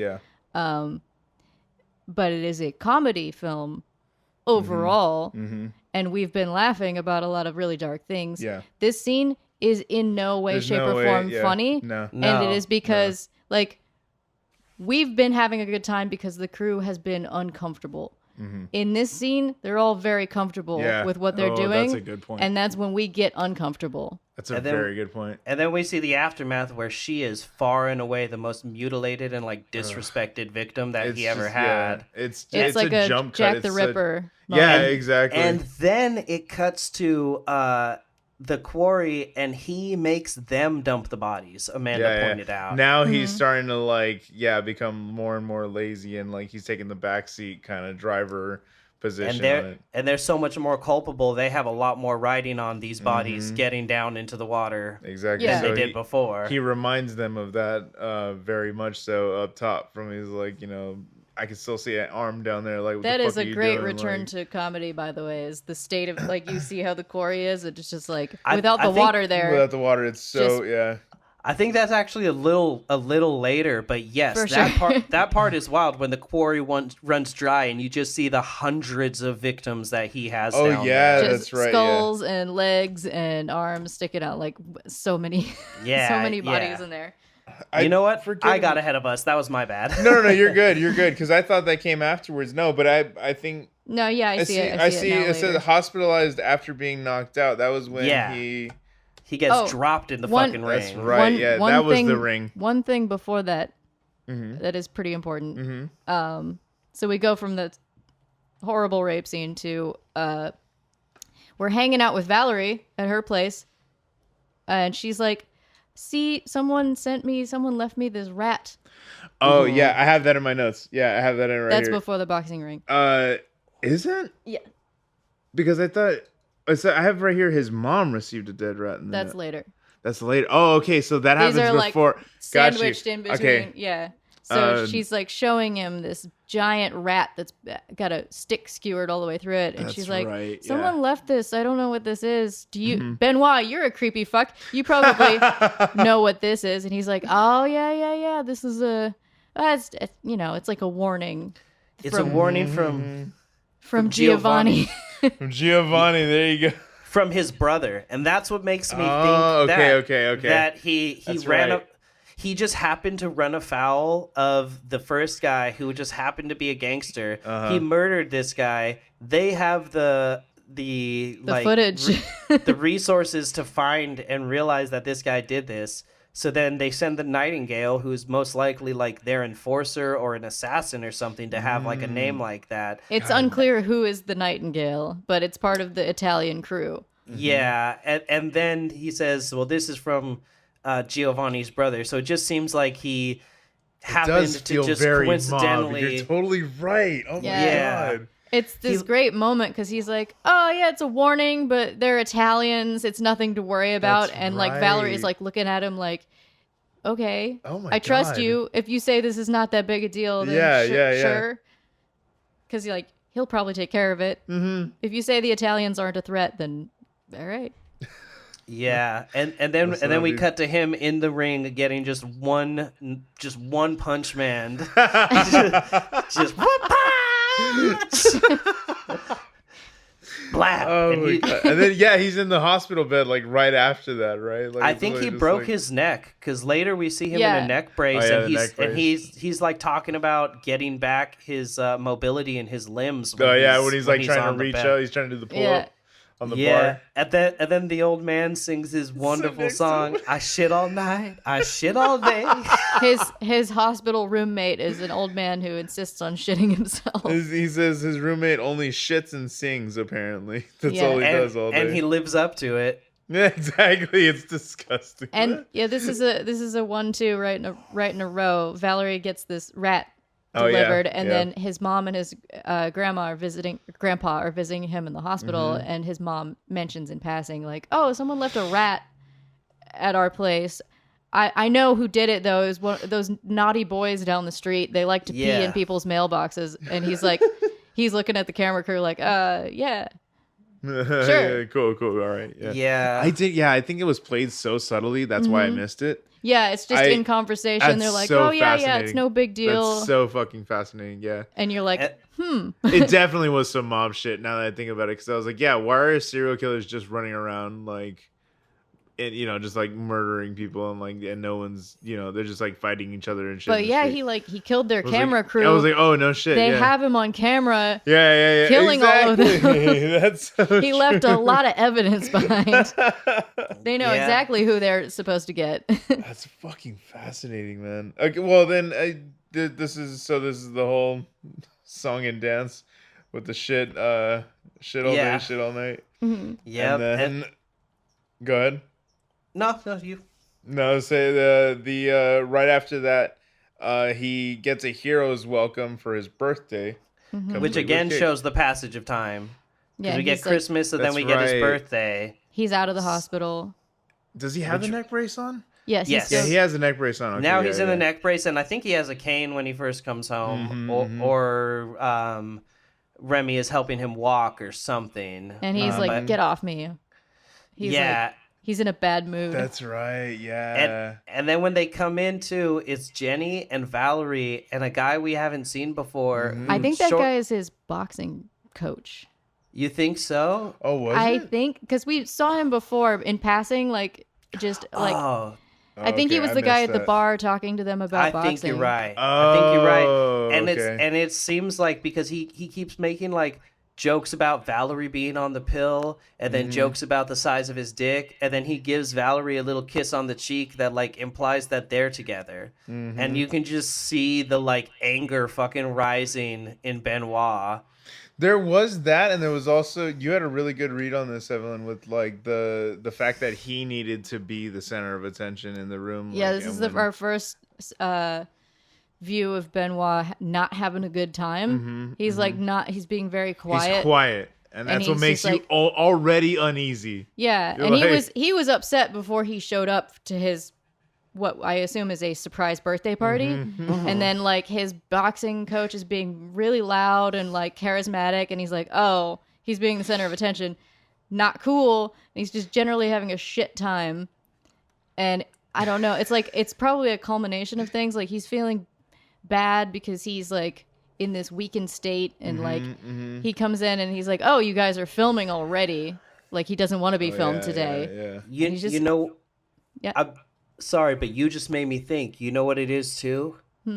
Benoit doesn't like surprises. Yeah, absolutely. Benoit no, doesn't like someone else dictating what's happening and him not getting a say in it. So he walks into a surprise party, and so that's a strike. And then this guy's out like talking and being loud, and that's a strike. And then he's injured to begin with and doesn't want anyone to think he's vulnerable, so that's a strike. Yep. So it's just like, he doesn't like that he walked into a situation where he thought he understood what was going on, but now it's someone else's terms and dictation and idea. Even if it's about him, he still doesn't like that. He didn't plan it out directly, so he doesn't know what's going on, and that's what he doesn't like. He doesn't he doesn't like not having control of the situation. Yeah, and then they give him his present. Yeah. Damn, that was the camera good, crew dude. gets him a holster for his birthday, and he's like, it's perfect. Thanks, guys. Like, why didn't I even think about this before? Let me try it on right now. Because he shows a couple times that he just jams it in his waistband. Because earlier you made the blunderbuss comment when he was talking about the conservatory, and then he basically is like, I could have been a famous musician, but I changed instruments. I switched instruments. Now I play the blunderbuss, and he shows his gun in his waistband. So good, dude. I hate this asshole. I love that line. Yeah, it's pretty good. It's a good line. It is. That's like the most genuinely clever thing he says the whole movie. Yeah, exactly. I'm like, all right, I'll give you that one, dick. But yeah, and then so in the middle of all this, what this all leads up to is homeboy gets got in the middle of dinner. He flips around and gets him in the center of his forehead with absolute precision. Like it's while he's trying on the actual harness, so he's like trying on the holster. And he's like, look at this range of motion. He's like, look at this range of motion. And he turns around once and he like points the gun at Remy. He points it at him at Remy. And Remy's like, hey, all right, cool, chill out, buddy. And then he fucking pulls it and just boom, right in the face. Like he gets that motherfucker dead in the in the forehead. It's crazy, dude. And Valerie's face says like, I'm so angry that he kissed me because I know that was like the thing that took this over the edge. Like I think she feels some amount of like culpability, because he's making jokes about her, and it really implied to me that like they were hooking up while he was there, and it could just be as two people that are like victims. And and maybe the boxing coach doesn't even know these things. He seems like he doesn't. No. But they were just having. I don't think he would have been acting that way. Everyone was having a good time together while Benoit was in the hospital. Yes, and that's what made him angry. And then Jenny and Valerie don't clean the blood from themselves. They do the entire rest of the scene with just blood and probably gray matter all over their faces. And Jenny gives him a present. It's so good, dude. It's like fucking good. If you saw that frame out of context, it would just be terrifying. It would just be like, what is going on here? And again, this is one of those things where like the fact that it's shot in black and white is so much more effective without having the blood on there is just so much more, it's more impactful. I want to say when it's on her face and it's just like, that's like a fucking, it's a striking image when she goes over, hands over, and just like handing him the plate or handing him the present. And she hands him the cake or what? He's like, it's cake, right? Who wants more cake? It's like dead silent in there. And he's just eating cake, and he's like, can you pour me more bubbly? That's right, more bubbly. Now he's enjoying himself again, and everyone else's night is ruined. And then she presents him with this gift of a taxidermy bird. That's right, yeah, it was the bird, yeah. And he's like, oh, it's nice. And she's like, yes, sir. And he's like, sir, why are you calling me sir? And she's like, why are you acting weird, bro? Yeah, she's like, oh, I'm just very moved. It's they're all fucking terrified of him. That whole thing speaks to the difference between Jenny and Valerie, a woman who grew up in these circumstances and around these kinds of people and knows how to handle them, for better or worse, who has obviously been through terrible situations, and that's how she knows to handle this terrible man. And Valerie, like the difference between meeting him when you were 40 and meeting him when you were 10. You know? Yep. And that's a great point. And it's maybe even a protective instinct in regards to Valerie for her to stand up and take the onus and the attention and take it off of everyone else. Yeah. And be like, I know how to handle this kind of guy. I'm just going to stroke his ego. I'm going to do these things. Yeah. Yeah. Oh, man, that's such a good point, bro. Ooh, that's such a good point. And I love that. This is, I think, another tonal shift in the film overall. Like from this point forward, I don't think Benoit really ever has a good time again. No. Everything becomes he starts hassle for him. Yeah, this is when they're at the quarry and it's dried up. Yeah, everything starts going wrong. It's not fun anymore. Yeah. The quarry's dried up. All the bodies are there. He's like, fucking you idiots, like, cover up the bodies. And then we... Go ahead. No, sorry, you go ahead. It's the first of the month and it's time to get a postman. It's exactly what I was going to say. That's like how he you always know. does. Yep. That's so fucking funny. Because this is which they show without explanation because we know how it works. Yeah, exactly. We know the groove already. Yeah. So we're in an alley and the postman goes by and he's like, "Oh, that's right. Am I on camera?" And then Benoit jumps out and grabs the postman and they like fall to the ground and the postman like kicks him in the balls and runs away. Like he's like, fuck. He starts doubting his team, quote unquote, and when he's watching the footage. I loved that. The fact that he's running the tape back really implies that he's probably done that for every murder that he's committed and used that the same way an athlete uses like footage of themselves to be like, it's his greatest cuts reel. Just this kind of like highlights reel. Just this kind of like, well, if I raised my knee higher here, I could have like done this, like in regards to like a runner watching their footage. Yeah. And he's doing the same thing where he's like, oh, what I should have done is thrown him into these crates and hit him, but instead I did this and that gave him the opportunity. And then he's like, you know what having a team is? It's knowing you can trust the people around you. I couldn't trust you, could I? Right or wrong. It's fucking fun.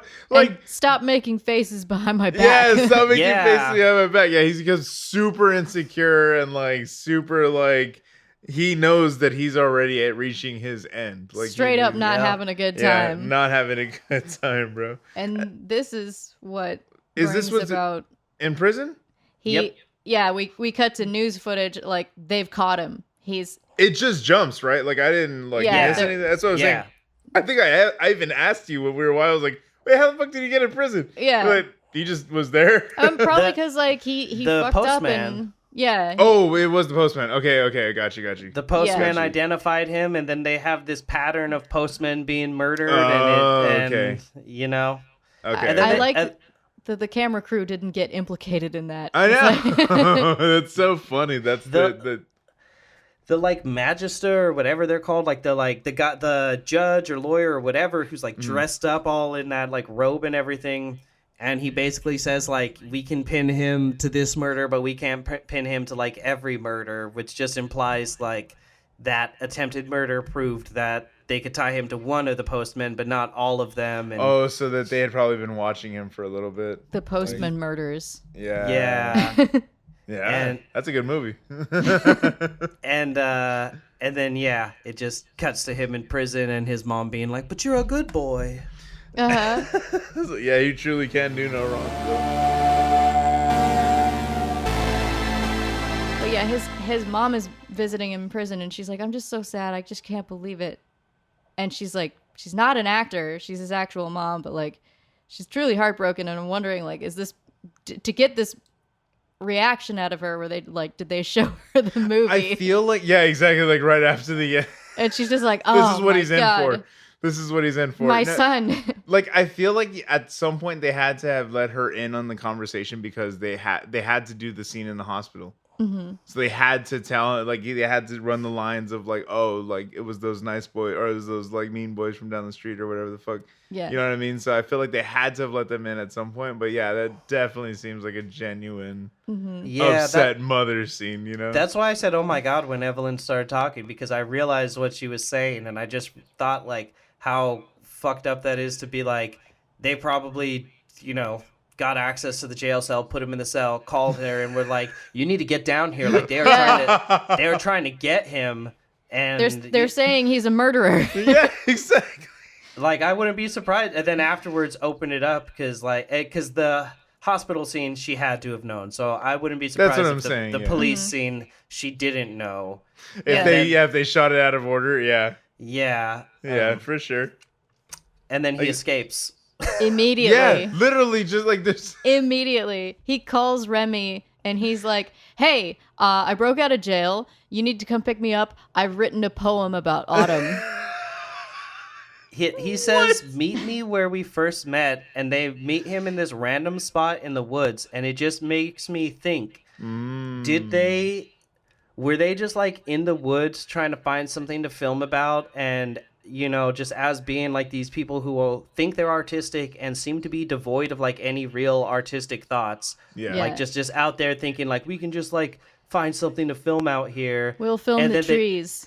And then they bump into him trying to dispose of a body. Like I think so. That makes sense. And then they just, again, you kind of throw away your old idea and like, all right, we're doing this now. Yeah. So they're making each other great. Exactly. And he hops in the car with them, and he's like, "Where's Valerie?" Because he told them, "Get Valerie and bring her." And when she's not there, they're like, "She's at home." And I was like, "She ran. She absolutely ran." Yeah. That's what I would do. Yeah, absolutely. You hear he's fucking locked up? Fuck yeah, book it. You're Ghost. Yeah, that's a good point. Especially when he escapes. Yeah. Especially, you might breathe easy when he gets locked up, but when he escapes, you're... What? Oh, the 5 minutes after he's locked up? You need to be on another continent at that point. Exactly. Yeah. This is, oof. It gets bleak here. Yeah, it gets, again, if we can go any lower, it fucking does. Yeah, we roll up to, he's like, "Okay, we need to go and go to her house then. Like, let's go find her." And so they go to her house and they realize she's been murdered. The way they find her, though, is just so... It's so heartbreaking. It's so graphic. Especially, dude. Like, she's an innocent for the most... Like, she's the most innocent person. Yeah, for the most pretty part. much. She other is, than his family. Again, I think, her character was very questionable because you're like, how much do you know? Yeah. And how much of this She was groomed. She's a long-term victim and mostly blameless. It is like she is the one piece of this movie that feels pure. Yeah. She's the one piece of it, and then it's just like snuffed out. It's complete, like, it's heartbreaking. Like, she's just dead on her bed and like they shoved a flute her her rectum. flute has been Her flute has been shoved up her rectum. Yeah. And it's which And is that- very much in line with the warnings of from the like was it the Nightingale? The Nightingale. And like yeah, the other like yeah. his associates. This is a message to Benoit, Mm-hmm. Yeah. Very much so. and he mourns her death. Yeah. Yes. Uh-huh. And I think that's very important to mention that he cries. He has an emotional Yeah, like yeah. reaction to what's going on, which is Yeah. just at that point unheard of, you know? Like just He's doesn't seem heartbroken. like him. Yeah. Very much. And he then he decides, well, I need to go and see Yeah. about my mom, and goes home. Yeah, I don't think they show. They wait in the car. They for wait in him. the Yeah, car, yeah. he has his gun drawn as Mm-hmm. he goes in. Oh yeah, yeah. So he's already kind of he's been on edge and suspecting something horrible is about to happen, and he walks in, and yeah, He's in there for a while. He's in there for a minute, and then like they finally see him walk out, and then he gets in the pukes. car. He pukes. He comes out right. and he pukes, so you Comes out, know he it's pukes. bad. Yeah, it's pretty bad. And he's And- holding a broom. Yes. Oh God, that's right. Yeah. And they're Yeah, like, "Is incredible. it bad?" And he's like, "Well, my mom didn't play an instrument. If that's what you're fucking asking." Yeah, that's So she got hers with a broom is what he says, and Yeah, he that's throws what it he on the says. ground so hard it breaks. hmm God. And then he that's such a- apologizes to Remy. He's like, "Sorry, kid. I lost my temper." Yeah, which is just his mourning periods are so short, but it's wild that he mourned more for Valerie than his family. Then his family, yeah, Yeah. of course. And But then, yeah, he has a horror reaction to murder. Like he saw his mom that way and he threw up.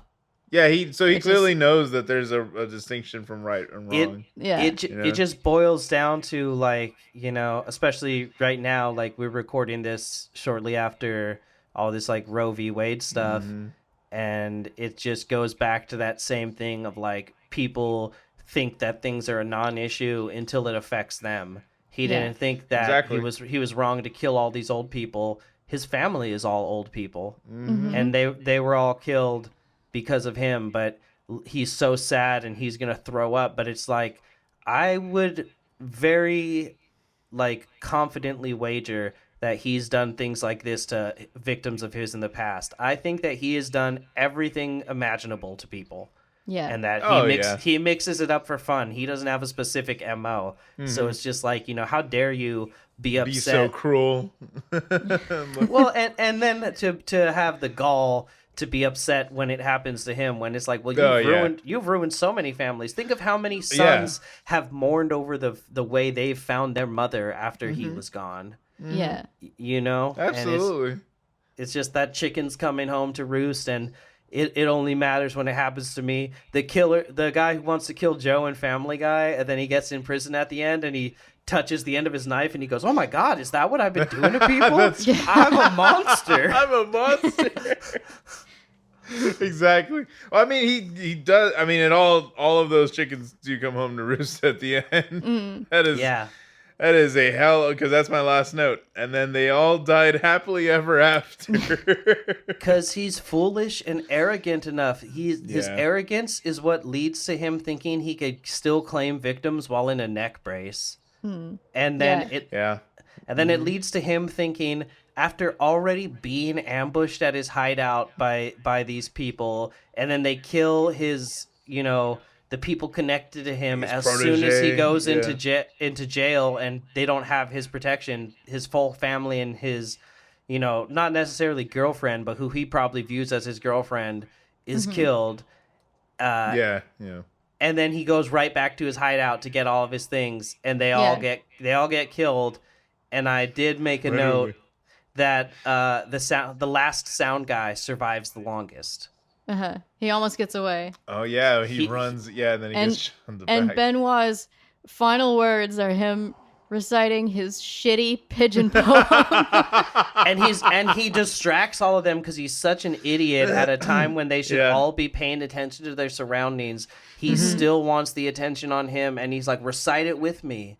And he's like trying to get them to deliver the last line for him, and then he just gets blasted, and it goes into slow motion, and they all just fall down. Literally, you don't ever really see, who does it or nothing. You don't ever. It's just a hail of gunfire just fucking happens at them. And by that point, you're all out of pity. So you're yeah, cool. All right, fuck them. Good. Yeah, you're like, good. Couldn't have happened to a better bunch of guys. Yeah, exactly. Exactly.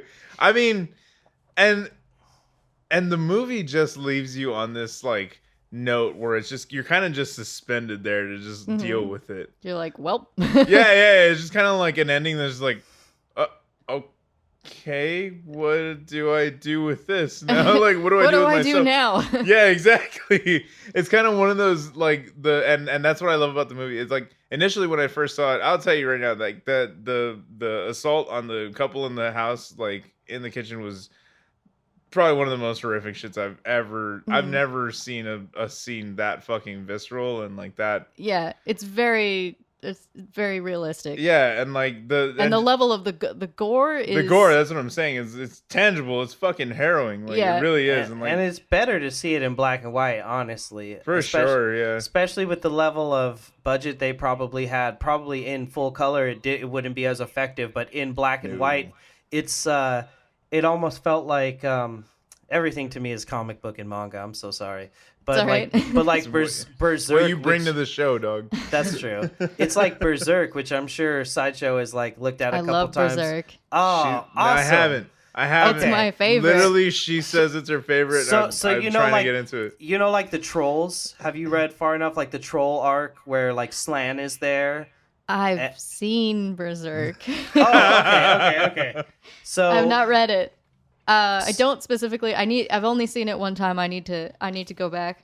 Okay, so in the manga, it's most manga is black and white, and Miura, who passed away last year, rest in peace, the author and artist, he just has this very visceral and detailed art style that works so beautifully in black and white that I prefer that to seeing it in color. Like it's just so vibrant.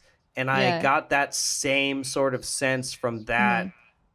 I get that out of Ito's Tomi, which is very gory. Exactly. Very similar just like kind of thing. A murder scene in a living room and everything's like dark, all these shades of dark, and you're like, oh, there's got to be so much fucking blood in here. Yeah, your brain fills in those blanks for and sure. It works better.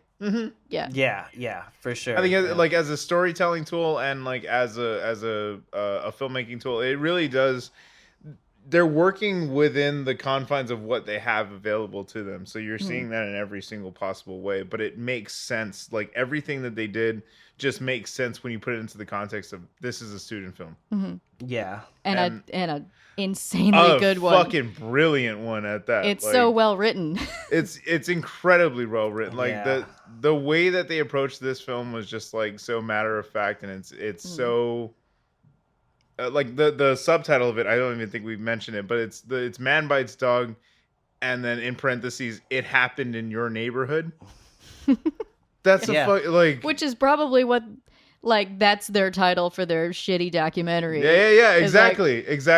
This expose that they're somehow going to get released without being sent to super jail. Exactly. Yeah, exactly. What was your guys' plan? Exactly. That's what Jailbot just fucking them up. Exactly. Oh man, but I mean, overall, okay. Then now we come to the rating of it. Yeah. I think we should mention the body count. Oh yeah. Okay. So according to people on the internet, on the interwebs, including people that he mentioned having killed before. I didn't know this. The film is 42 murders committed by Benoit, I think is the count. Which is interesting because a lot of killers inflate their numbers when they get caught. Yeah. So it's like probably a lot of the stated ones we can't totally trust. Which not to call that number into question, but just simply to point out that a lot of killers will be like, well, I killed 400 people and you'll never find all the bodies. And it's just you have no way of verifying or denying that, but you're like, it's probably according that to many. It was like a wiki, right? It was like a wiki. Villain fandom wiki. There you Interesting. go. Yeah. So somebody went through and very carefully counted these people. That's There cool. you go. I Yeah, appreciate that cool, because I was wondering with all the quick montages of like It's 5 so or 6 many. people It being feels gunned like down. more. Yeah. Yeah. It somehow feels like way more people than die in Suicide Club, even though like you up top you start with 54. Yeah, but like exactly. the way it's cut, like blam blam blam blam, like you're like, okay, how many are we at 100 yet? Yeah. Like just the Yeah. way that he kills them, and the way it's edited. Yeah. And you would just think too, because of just the scene we see at the bottom of the quarry with the skulls and the. I can still see a Yeah. leg from here. What are you doing, Andre? Put the camera down. You got nothing better to do than film. It's phenomenal, bro. Like his nonchalant delivery and his like charisma really shines through in this movie. Yeah, and make it the such well- fucking... The well-liked we put in quotes earlier, and I just want to bring that back to nobody likes this guy. No, yeah. He thinks everyone likes him, but as Evelyn pointed out and as Amanda pointed out, and I think just, from the like feminine perspective of being able to read Valerie more Yeah. like better than we can, and just being like, yeah, I've had to sit with terrible dudes and sit at a table with them and shine them on, and that's what this woman is doing. God, Yeah. that's so... It's yes. what you have to do. It's the only way. Terrifying, Because yeah. men are fucking terrible, and a lot of us Exactly. do crazy, scary shit, and Yeah, like that's- you just. the fear is not unwarranted. Yeah, as Put a it as a that way. man, we just have to have the presence of mind to like it sucks when a woman is like, yeah, I'm washing my hair all those days or whatever, and it's like, okay, clearly she doesn't like think that she could just tell me no, and that's a crummy feeling. But I'm Yeah. just gonna move on because Yeah. there's obviously she doesn't feel comfortable. So like it's not a reflection of me, it's a reflection of the state of the world, and I just gotta move on. Yeah. And I just gotta go be a better And person somewhere else. that's the only way that you Yep. can make it better is Exactly. just be peaceful. Like it sucks, but no amount of going, oh, but I'm a nice guy is gonna Yeah. change anything. Like you just If Like, you think what- if you're telling people you're a nice guy, you're not a nice You guy. might Yeah. not be this guy, no. chalk it up and move on. My Yeah. my advice to the single guys out there, getting Yeah, laid you isn't listening that to important. this right now. learn to enjoy video games more. That was a big like maturing point for me as an adult, was going from like, you know what, I don't really care that much about like getting laid and going on dates and all this shit. Like I could jump through these hoops and spend this money and maybe be with a person I have no connection with, or maybe be with someone that I like that doesn't like me, or I could just enjoy this finely crafted Japanese RPG for I was gonna say, yeah, or I could level the fuck up in Elden Ring. yeah, and I'm Which, like, oh, which should take some time. yeah. Find the things that make your life better and make you a better person, and I promise you, eventually, someone will identify with some of that. Exactly. Don't try be a Benoit. don't try to force a square peg into a round hole, because it comes off creepy as hell, and just whatever. Yep. Yeah. Absolutely. That's my that's my soapbox. Yeah, it's absolutely, and it's well merited, bro. We're good. We're good. So how did we feel? Our ratings. We like to give the movies a rating out of 6. You guys got to stop giving so- such good movies, because I give everything a 6. Well, this is gonna be my first 6. Hey, we're good. So it's a full on 6. 6 out of 6. This I've is the never first seen- one, bro. We need is- someone to do like the 666 alarm has to ring. I've just never seen such a like knowing that not that this is like the qualifier, but like knowing that this is a student film. Yeah. Just it's so effortlessly. It's so funny. Yeah. It's such a good character study of such a shit dude.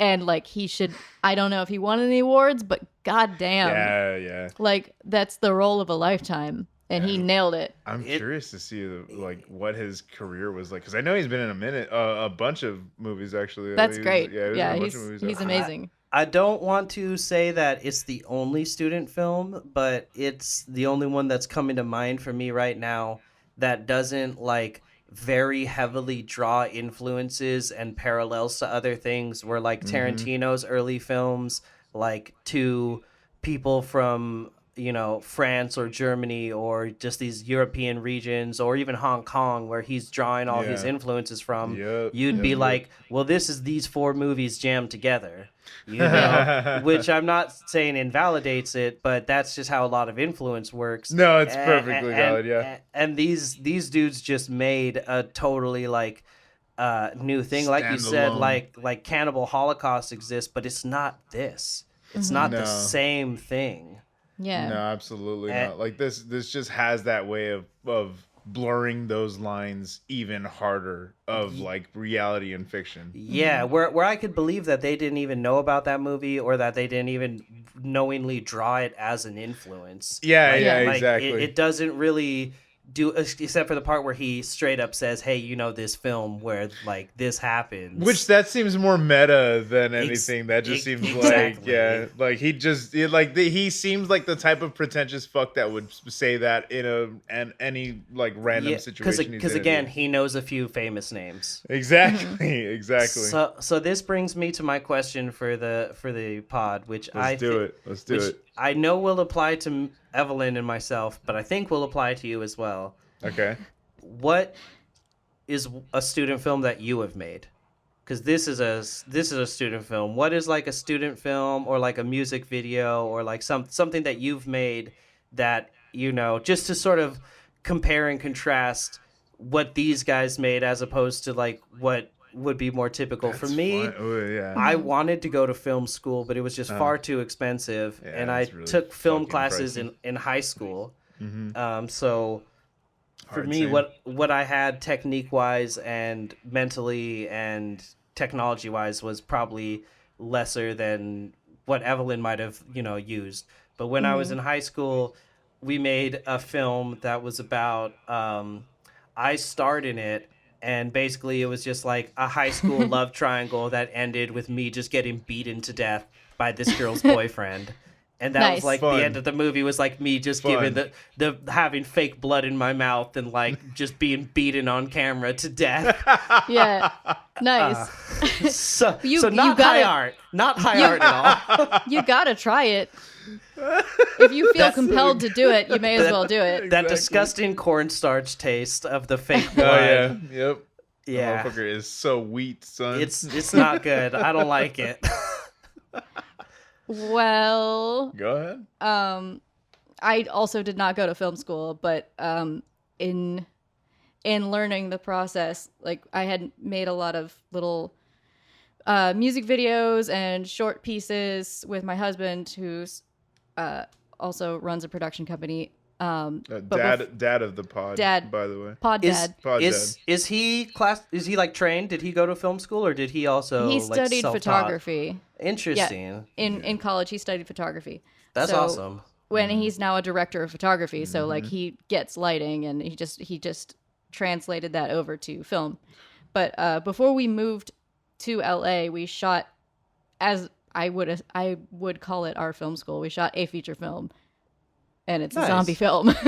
Oh, okay. So that kind of similarly, it's like what you're going with, because you just want to make something, not even like. Yep. Not even like we got to write this crazy epic, but for sure, yeah. And I should mention it is not our film. We were engaged by a director who had a script, and we're yeah, we could shoot a feature film, and it was like an arduous process because we were like, there was no budget, and we're all just doing our best, and like everyone volunteered their time, and it's mostly not a zombie film. It's about zombies, but it's like a psychological drama about a guy who's he's in a psych ward. He's like the only survival of a zombie attack, and like he is trying to convince everyone that it was zombies, it really happened. That's and they're like, fun. oh, we'll make him take the pills, he's obviously that's fun. And then like he's on drugs, so he's like under the influence, and he's like hallucinating, and he's like making bad decisions, and this is a really solid, good idea. That for a movie. That does sound awesome. And that's why we chose to do it. We're like, this is a good script. Like this is worth doing. So that is how we learned filmmaking. You only learn awesome. it by doing it, though. You know what I mean? Like you said that you went to high school and you studied film in high school. I also did as well. Yeah. Just like 10th, 11th, maybe 12th grade. Because Yeah, I think I took it 3 years, and my first teacher was a woman named Miss Lewis, and her class was mostly just like watching like Run Lola Run and Amelie and Memento and like a lot of films like that, and just being put on to like a lot of these sort of alternative and like new wave and avant-garde like ways of storytelling. Yeah, because it was like 2006, you know? And then after that, I had a teacher who was a gay man, who I only point that out because he was, to my knowledge, the only out teacher that I ever had. Really? And he wore it on his sleeve. He didn't care. He would just straight up say, he'd be like, "Yeah, I'm a gay man. Like, what about it? Let's do this class." Like, just as, as his introduction of like, this is the thing you got to know about me. Like, this is who I am. These are my credentials. And you know, like, yeah, I'm a gay man. So, you know, there's no need for you guys to, I saw him with a guy and all this stuff. Like, whatever, it is what it is. But he was an awesome teacher, and his name was Mr. Pickering Walters, and he had us call him P-Dub. And P-Dub, that's a great name. P-Dub awesome. is a G, and as far as I know, he's there to this day teaching kids. That's awesome, and dude. I hope this makes its way to him. I hope so too. I think I'm friends with him on Facebook. There you go. That's even better. That's so cool. Shout out to P-Dub. Shout out P-Dub. But we made films in his class, and it was fun. It was a lot of fun. Oh, that's fun. Yeah, dude. That's what I'm saying. Like my experience with that in high school was, I think I started in 11th grade. Yeah, I think I started my junior year. And I had always had a love of movies. I'd always loved movies. My dad kind of instilled that in me. So like I had a lot of these inspirations when I was like, they asked you, make something. But my first instances with making movies, like student films, was like making music videos, which is funny to see the course of where my eventual life ended up, and now I'm doing music and shooting my own music videos now. That's awesome. In that vein, I ended up doing it was just like quick music videos to like set to like Korn and like Lamb of God. Like it was just fun little, like, they were literally just exercises in how do you execute a fight scene, or how do you execute like this scene, or like like this and that. I mean, music is a big part of figuring out editing and timing and and editing all of that. That was where that was the very first instances of like me doing that. And this leads into a point. My entire senior year, I told the teacher, I was like, "Yo, I can do the assignments that you want me to do. That's fine, but I will not be able to deliver as good of a final project."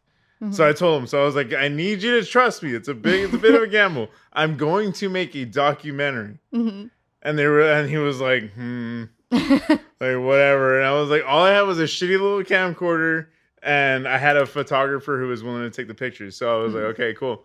So I ended up like, in my entire senior year was literally dedicated to going to like backyard shows, my local like punk gigs, or like ska shows and like metal shows.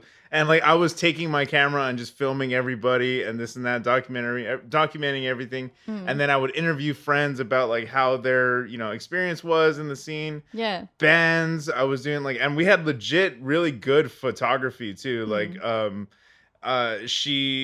photographer, she ended up getting like just action shots of like the pit and like people just drinking at parties. So this is you got an idea for the like culture through this. And I was really proud of it. I was like, dude, this is pretty like, this is pretty ambitious for like my first thing in a fucking, in like a senior project. Yeah.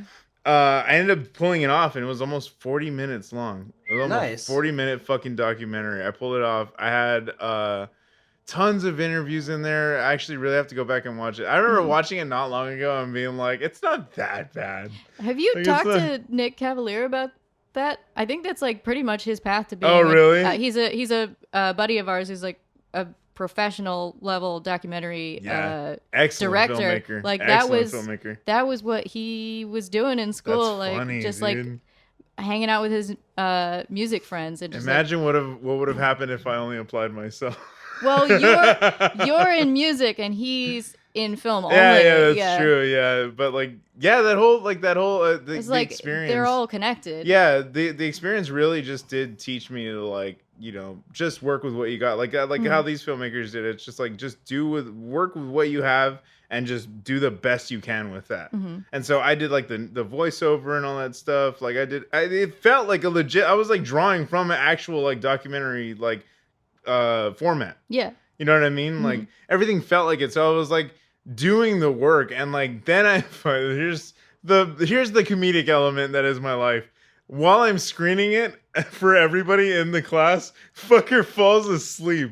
The teacher is fast asleep, kneeling, like he is snoring and knelt over. I was just like, what the fuck, bro? Okay. You gotta rip the Band-Aid off, like get that out of the way, because that's always gonna be a part of it. I was like, Critics. It's for you, asshole. Like, That's so funny.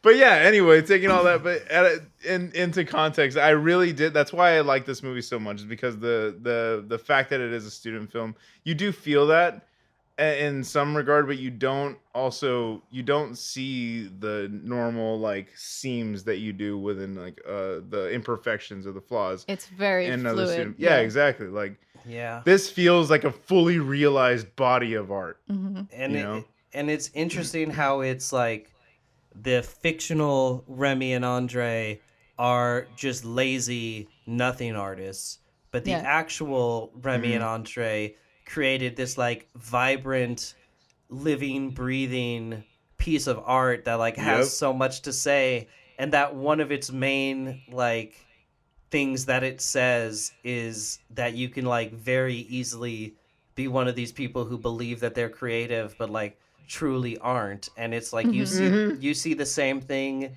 in rap all the time, because it's the bar is just so low. It's so easy to buy a USB microphone, and now as you don't even need that. You need your phone. That's it. Yeah, that's all you even need now. Yeah, and now with phone cameras being so good, I just saw something about like Steven Soderbergh is doing an entire film on an iPhone 7.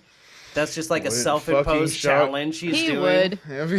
And he's like, oh fuck. but just like as the bar gets lower, you get these like low effort things. You know what I mean? And it's just interesting. I don't know, to just, like we've said, as a student film, make something so like vibrant and full, and then also for part of the statement to be that it's so easy as a student filmmaker to not know how to make the most out of the least. The way that the fictional them were probably, as we said, in the woods doing nothing, wandering around, bumped into this guy and got lucky, and that's the only reason their student film even probably like took off or got noticed. They probably would have not like finished anything otherwise. That's fascinating. Yeah. You know, so it's just like this interesting split between who they portrayed and who they really are. Who they are, yeah. They played like polar opposites almost. Yeah. It feels like it's just this, you can never tell when things are like ad-libbed, how much is ad-lib and how much was discussed. But it feels like maybe after the ad-libs, they were all sitting down to discuss where it could go next and those kinds of, it's just all so interconnected. It's so tight.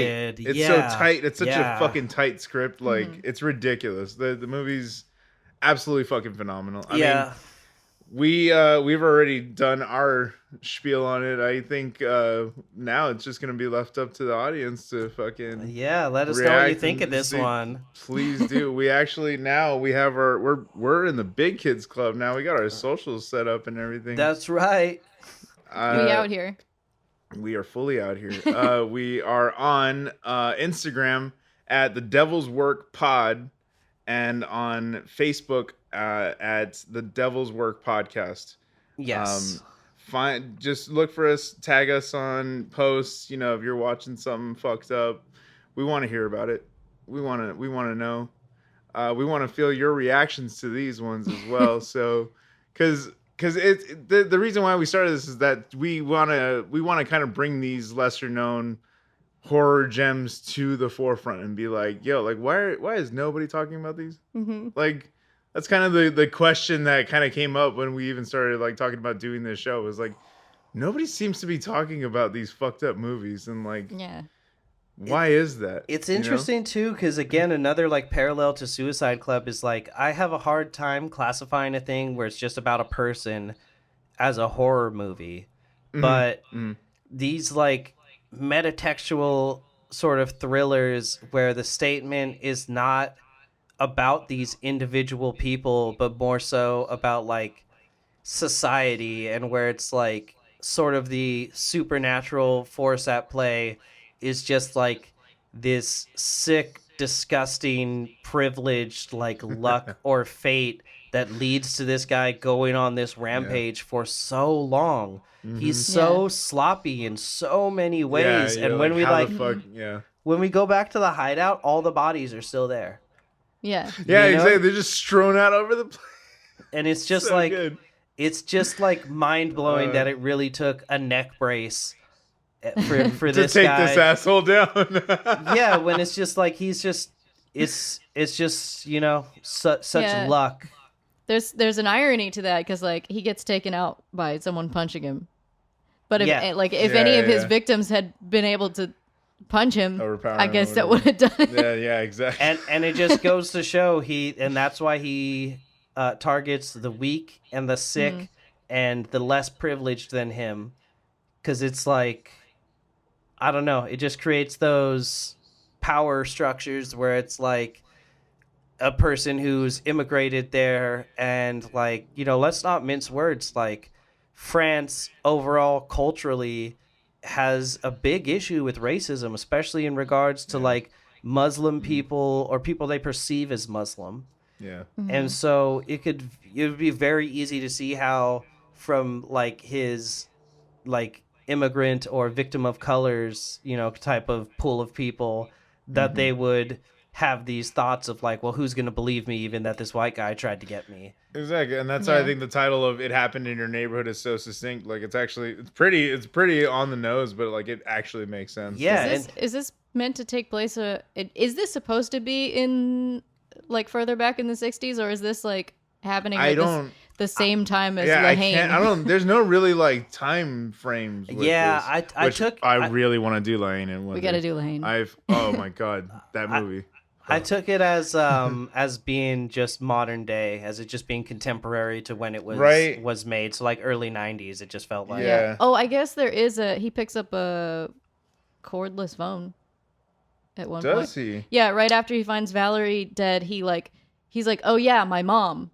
And he picks up the phone to call her. That's right. Yeah. And you're like, but there's so few, like the cars are just kind of like. Yeah, it's all very of the time, but it's like in our past anyway. So like the cars look kind of old, and it's like. I think also those are just like some like very French designs. I think they very much like those like hatchbacky cars and stuff. Yeah. Like the coupes. It's like maybe technically in the 90s, but it feels very lost in time. Yeah, lost in time for sure. I like that though. I like that feeling of like suspended in time. It could be any time like post 60s, pre 2000s.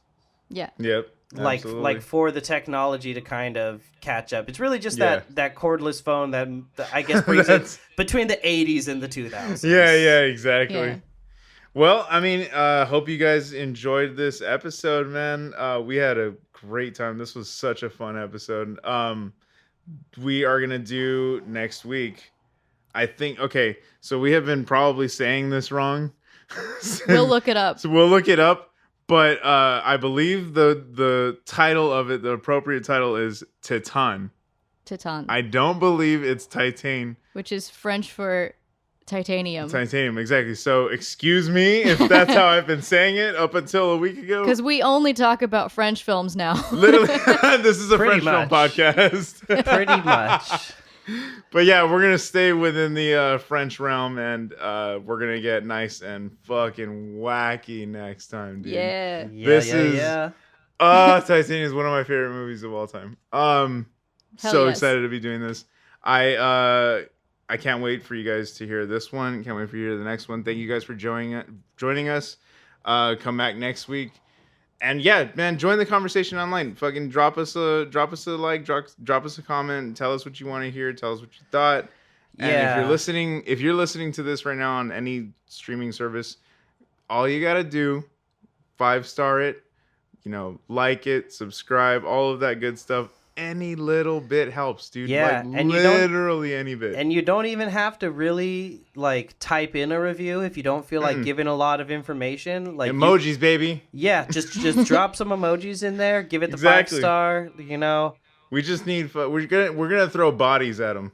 That's all we need. We just need to throw bodies at the problem right now. So just please, just let's get our numbers up. And we will be setting up a lane for recommendations as things move forward. We want to. We have the email set up, but we do want to like kind of get comfy here before we start taking. Yeah, I think we want to kind of present, like, let you guys get an idea of what the show is, because I feel like right now, even before the release of the first 3, people have this idea of what the show is, and we're about to hit them with left curve with this one. Yeah. Oh yeah. So thank you guys for sticking around. We appreciate all the love. Yep. And till next time, fucking stay safe, bro. And remember, it could happen in your neighborhood. Ooh.